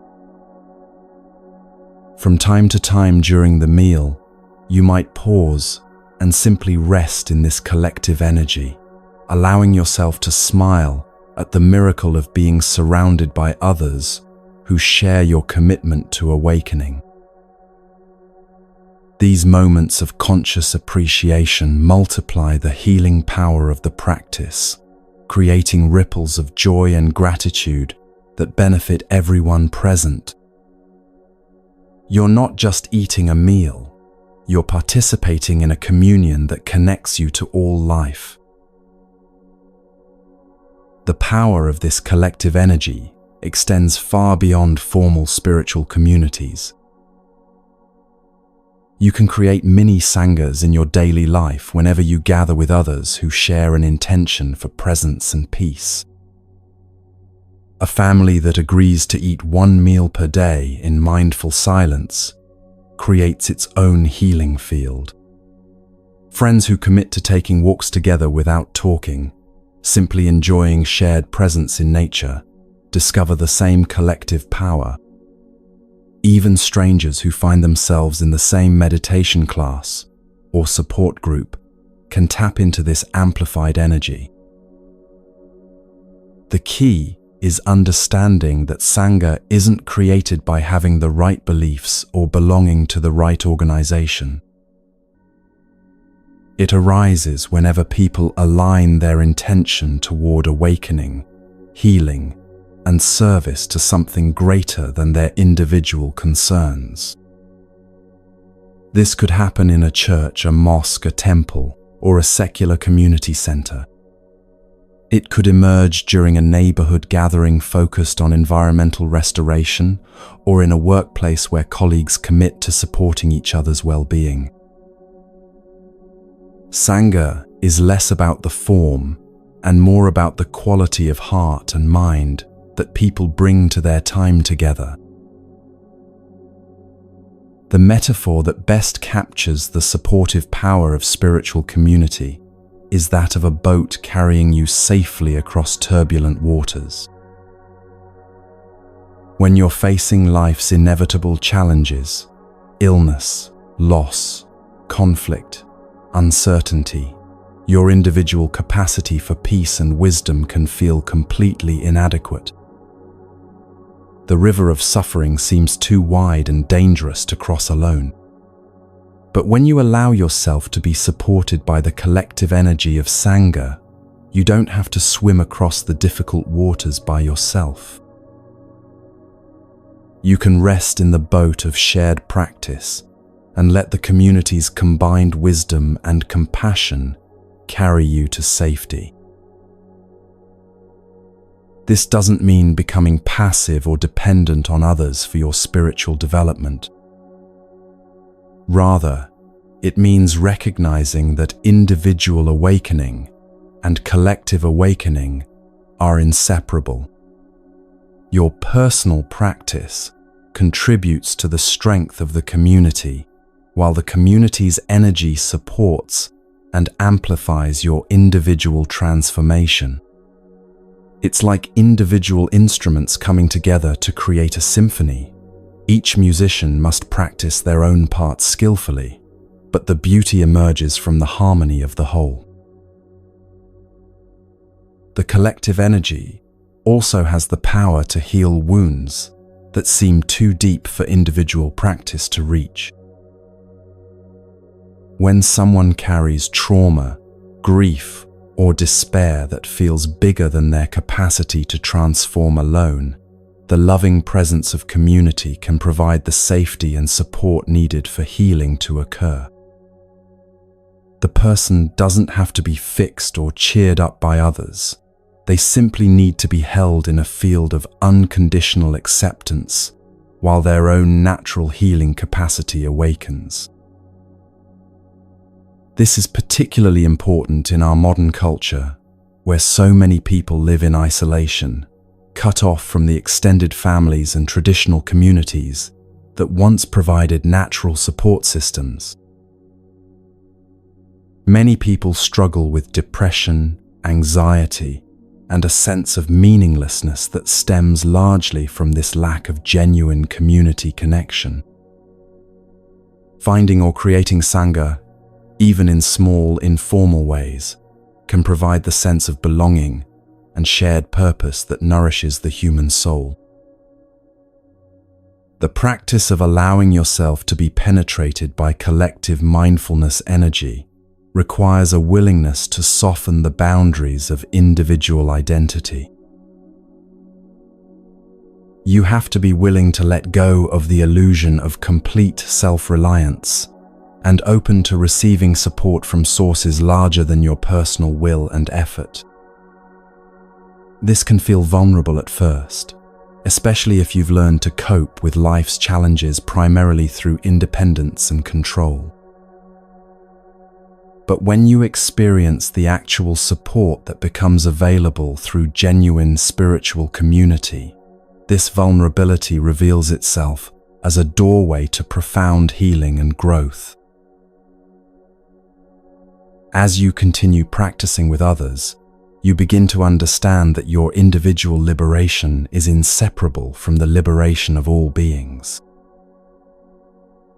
The peace you cultivate through Sangha practice doesn't belong to you alone.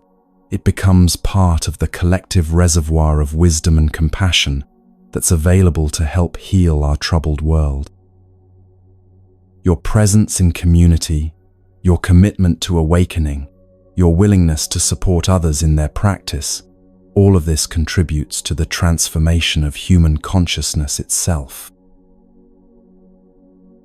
This is the ultimate gift of Sangha, the recognition that none of us have to walk the path of awakening alone. In the company of others who share our deepest aspirations, every step becomes lighter, every breath more nourishing, every moment more full of possibility. Together, we create something that none of us could achieve individually, a world where peace, wisdom, and love are not just beautiful ideals, but living realities that transform everything they touch.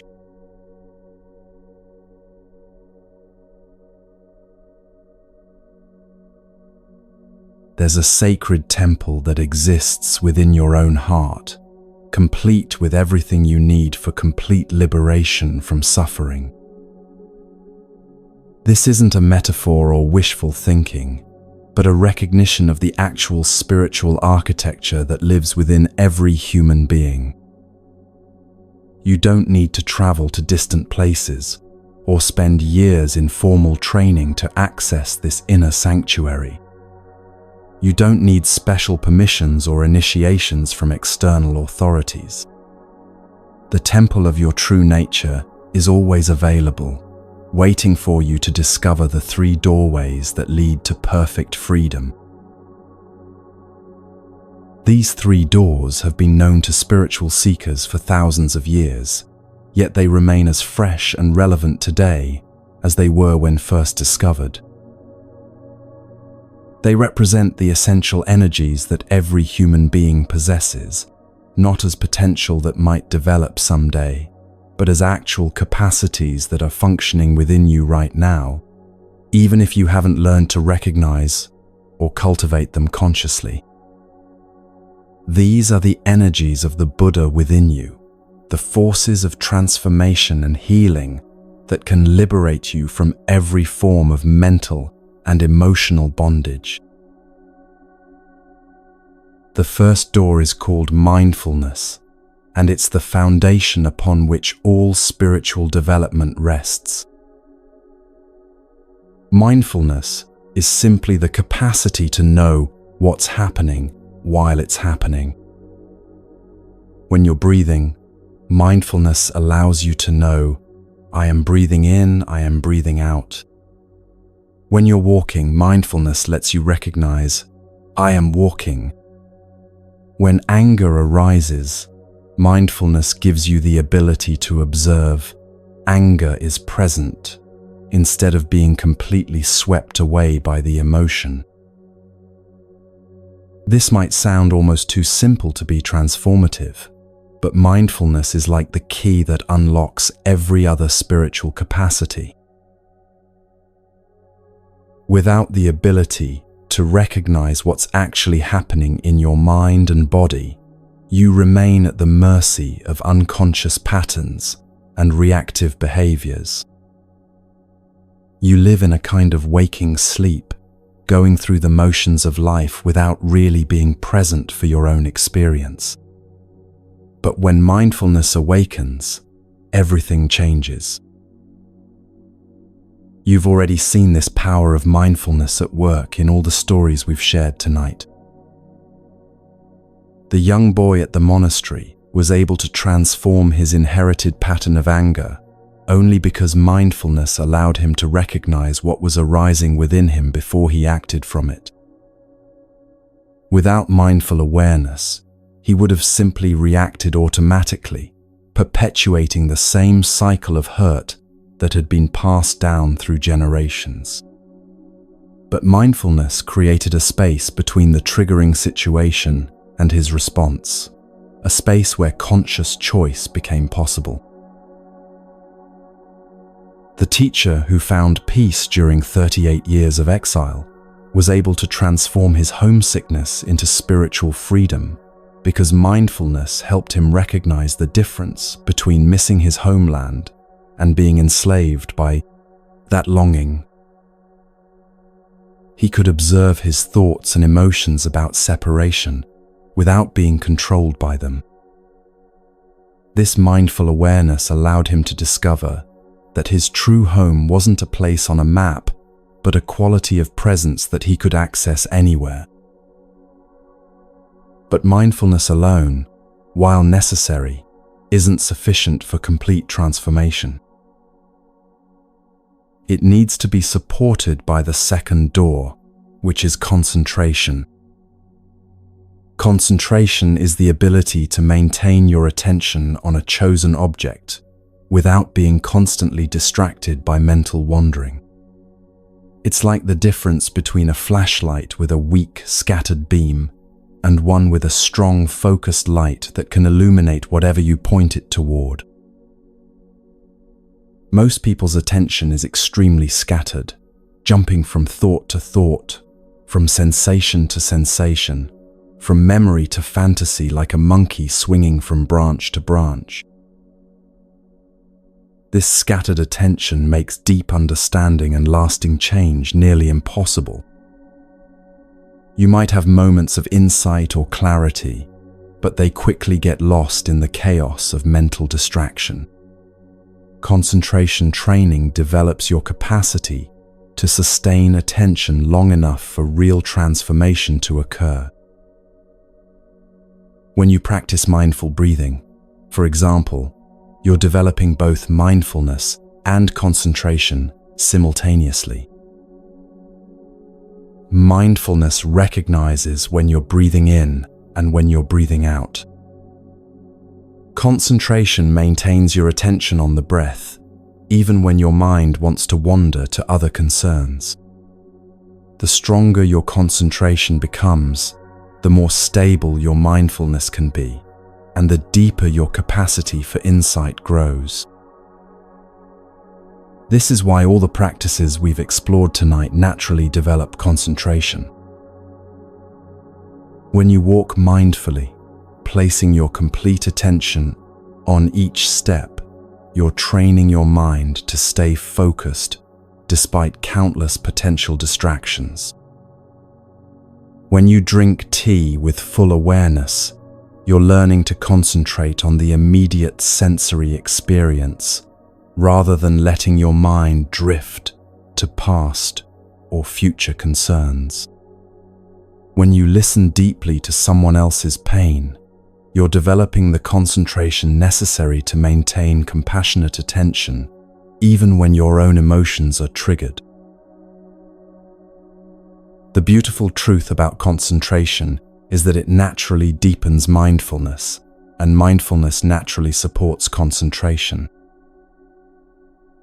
They work together like two wings of a bird, lifting your consciousness to heights that neither could reach alone. As your ability to concentrate improves, you become more mindful of subtle mental and emotional patterns that were previously below the threshold of awareness. And as your mindfulness becomes more refined, you naturally develop greater interest in maintaining concentrated attention because you can see how much more clearly it allows you to understand your experience. The third door is insight, and it's the goal toward which mindfulness and concentration naturally lead.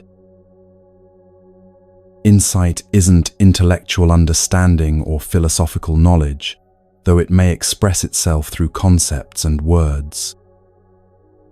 It's the direct, immediate recognition of truth that arises when you look deeply into the nature of reality with a mind that's both mindful and concentrated. Insight has the power to liberate you from suffering because it reveals the fundamental misconceptions that create suffering in the first place. The boy at the monastery experienced a profound insight when he recognized that he was a continuation of his father, rather than a separate person who had been victimized by his father's anger. This wasn't something he figured out intellectually. It was a direct seeing that arose spontaneously when his mind was calm and clear enough to perceive the truth of interconnectedness.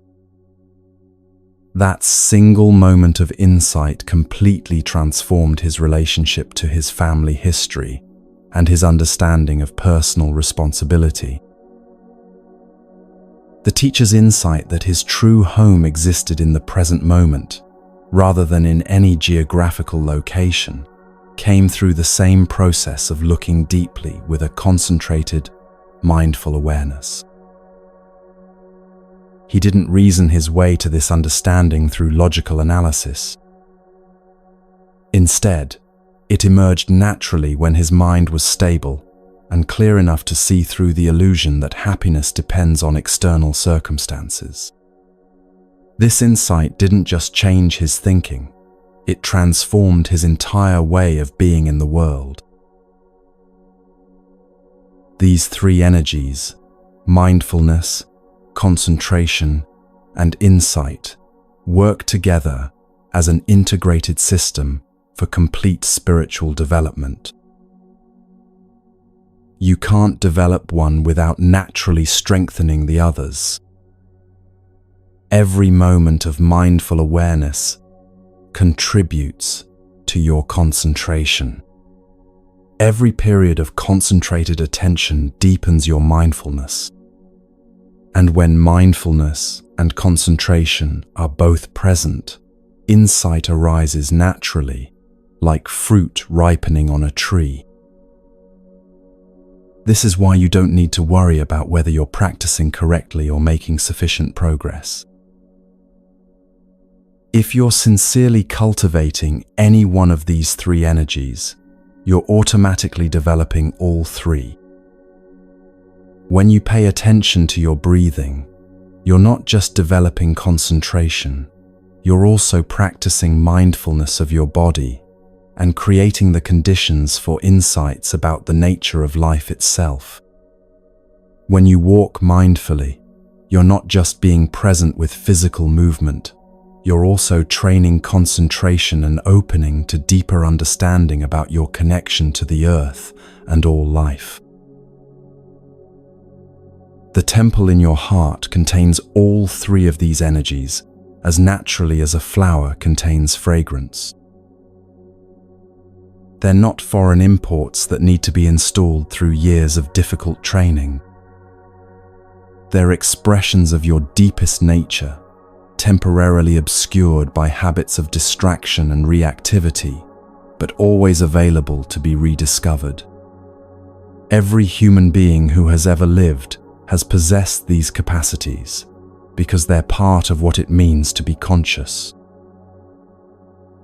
What spiritual practice does is help you recognize and strengthen what's already present. It's like clearing dust from a mirror so it can reflect clearly, or removing clouds so the sun can shine through. The mirror was always perfect. The sun was always bright. They just needed the obstacles removed to function at their full capacity. Your mindfulness, concentration, and insight are already complete within you, waiting to be activated through conscious practice. This understanding completely changes how you approach spiritual development. Instead of trying to acquire something you don't have, you're learning to uncover something you've always possessed. Instead of feeling inadequate or far from your goal, you can recognize that every moment of practice is actually a homecoming to your true nature. You're not becoming someone different. You're discovering who you really are, beneath all the layers of conditioning and confusion. The 3 doors to freedom are always open, always accessible, always inviting you to enter. You don't need to wait for better circumstances, or more time, or greater understanding. Right now, in this moment, you can breathe mindfully and activate all 3 energies simultaneously. You can pay attention to what's happening, sustain that attention with gentle concentration, and open to whatever insights want to emerge. Every time you choose presence over distraction, awareness over unconsciousness, you're walking through these doors into greater freedom. Every moment of mindful living is simultaneously developing your concentration and creating space for insight to dawn. You're not just improving your personal well-being, you're activating the Buddha nature within you, contributing to the awakening of all beings, and participating in the healing of our world. This is the ultimate teaching, that liberation isn't a distant goal, but a present reality. The temple of freedom exists within your own heart, complete with everything needed for perfect peace. The 3 doors are always open, the path is always available, and you are always welcome to come home to the truth of who you really are.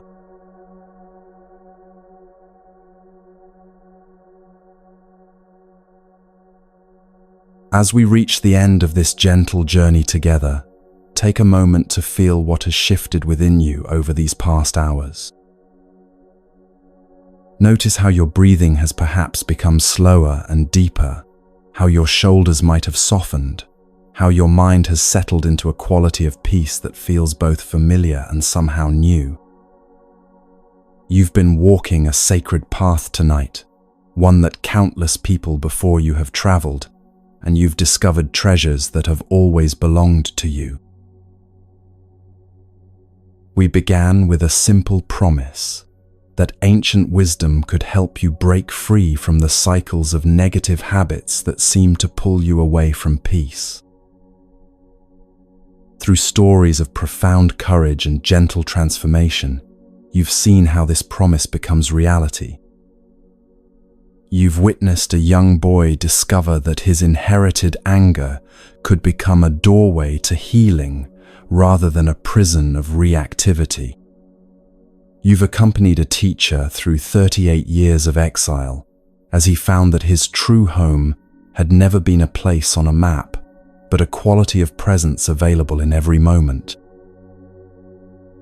You've learned that the sound of a bell can become the voice of your deepest wisdom, calling you back to who you really are.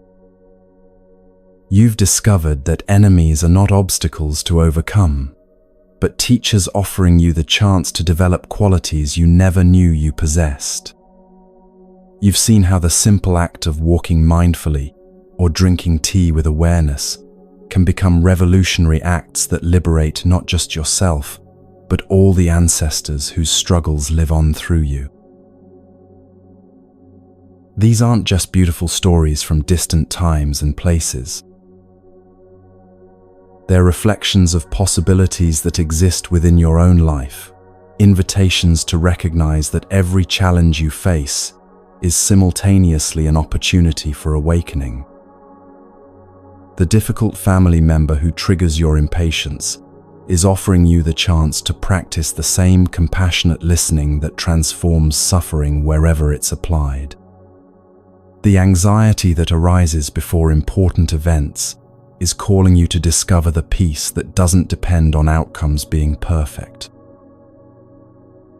Every moment of your ordinary life contains the same potential for transformation that we've explored together tonight. When you wake up in the morning, you can choose to begin the day by arriving fully in your body through conscious breathing, rather than immediately reaching for your phone to escape into mental distractions.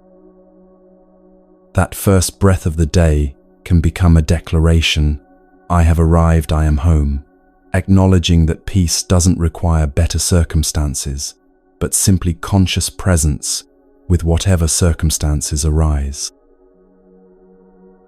As you move through your morning routine, you can transform each activity into mindfulness practice. Brushing your teeth becomes an opportunity to feel completely present in your body. Making coffee or tea becomes a ceremony of gratitude for the gifts of the earth. Looking in the mirror becomes a moment to offer yourself the same compassion you would give to a beloved friend. These small shifts in attention and intention gradually transform your entire experience of being alive. When you step outside, you can remember that every footstep is an opportunity to generate what we called the energy of freedom and solidity. You're not just moving your body from one location to another, you're participating in the ancient practice of walking meditation that has the power to heal patterns stretching back through generations. Your ancestors are taking those steps with you, finding peace through your peace, discovering liberation through your conscious presence. The challenges of your day, the traffic that tests your patience, the coworker who seems impossible to please, the unexpected problems that disrupt your plans, all become opportunities to practice what you've learned about transforming reactivity into wisdom. Instead of immediately judging difficult situations as obstacles to your happiness, you can pause and breathe, remembering that every challenge is offering you the chance to develop deeper qualities of patience, understanding, and compassion. When someone speaks to you with irritation or criticism, you can remember the practice of deep listening that we explored at the beginning of our journey.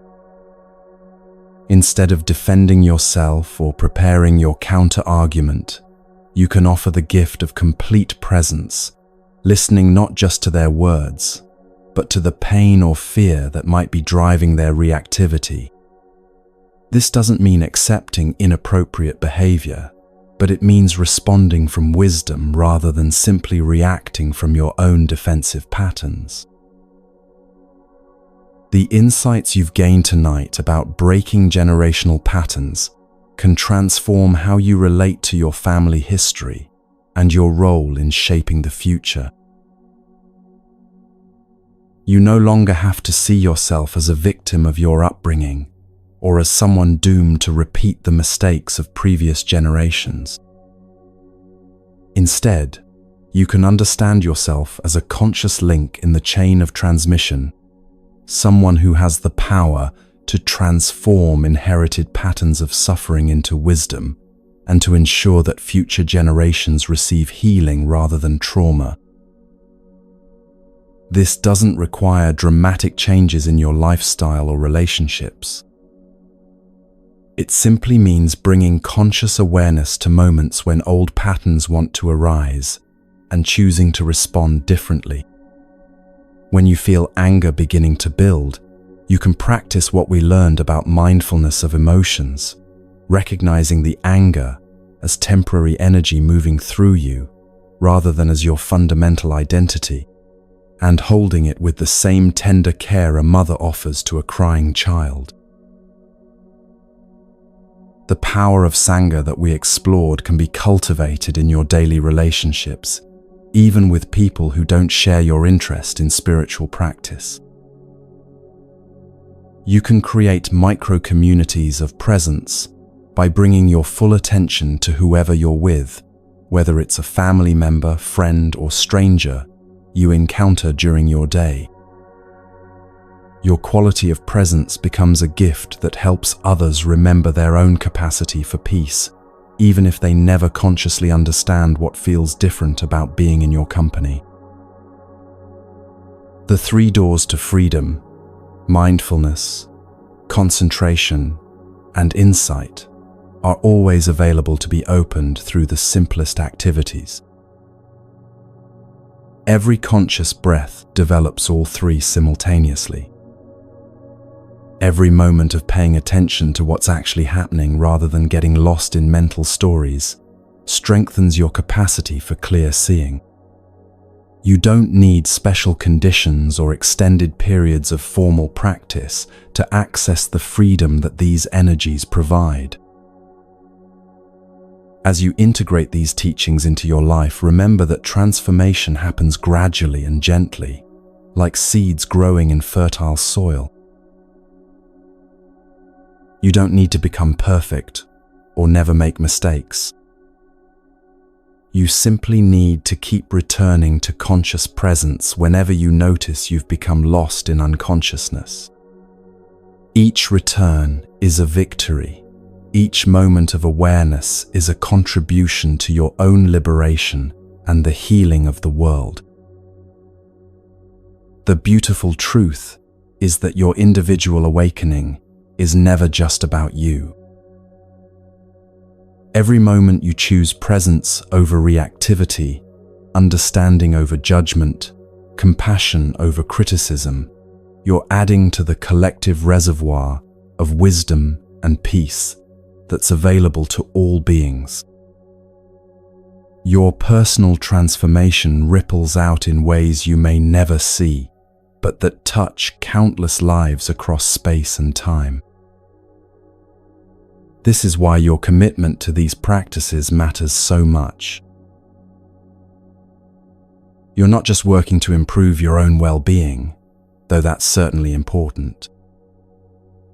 You're participating in the healing of our world, contributing to the transformation of human consciousness itself.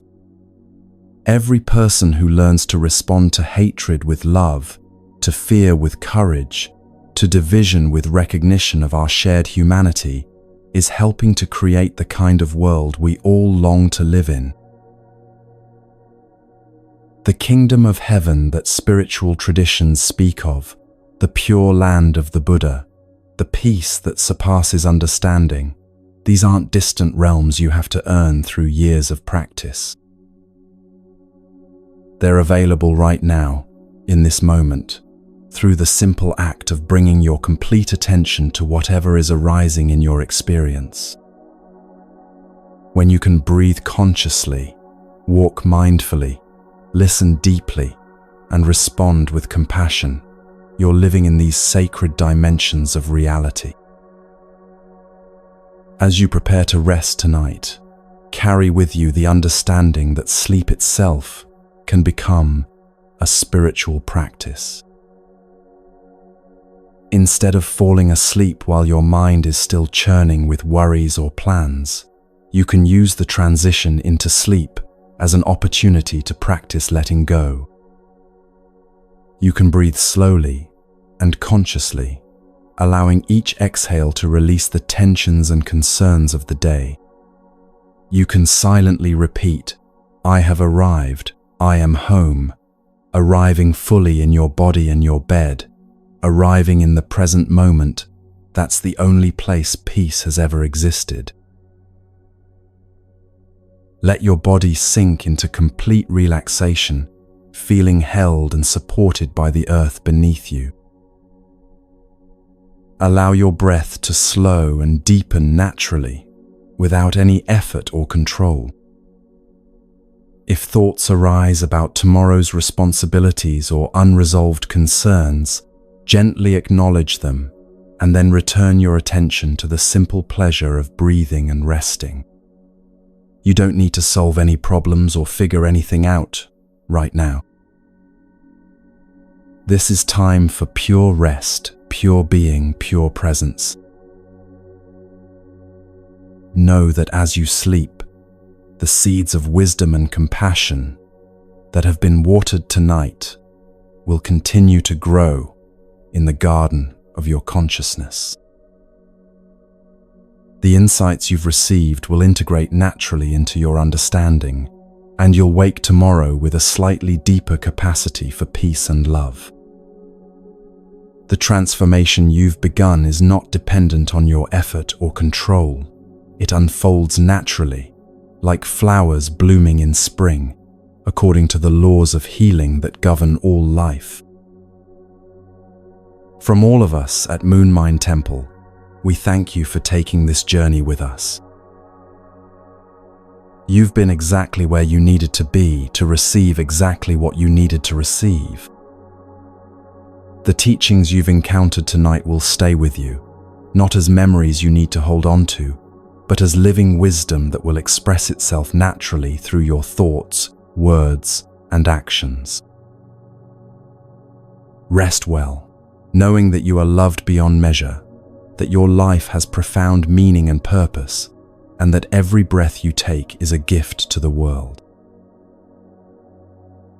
Sleep peacefully in the understanding that tomorrow is full of opportunities to live these teachings, to practice these freedoms, and to contribute to the healing that our world so desperately needs. Sweet dreams, dear friend. May you wake refreshed and renewed, ready to walk gently on this earth, spreading peace wherever your path may lead.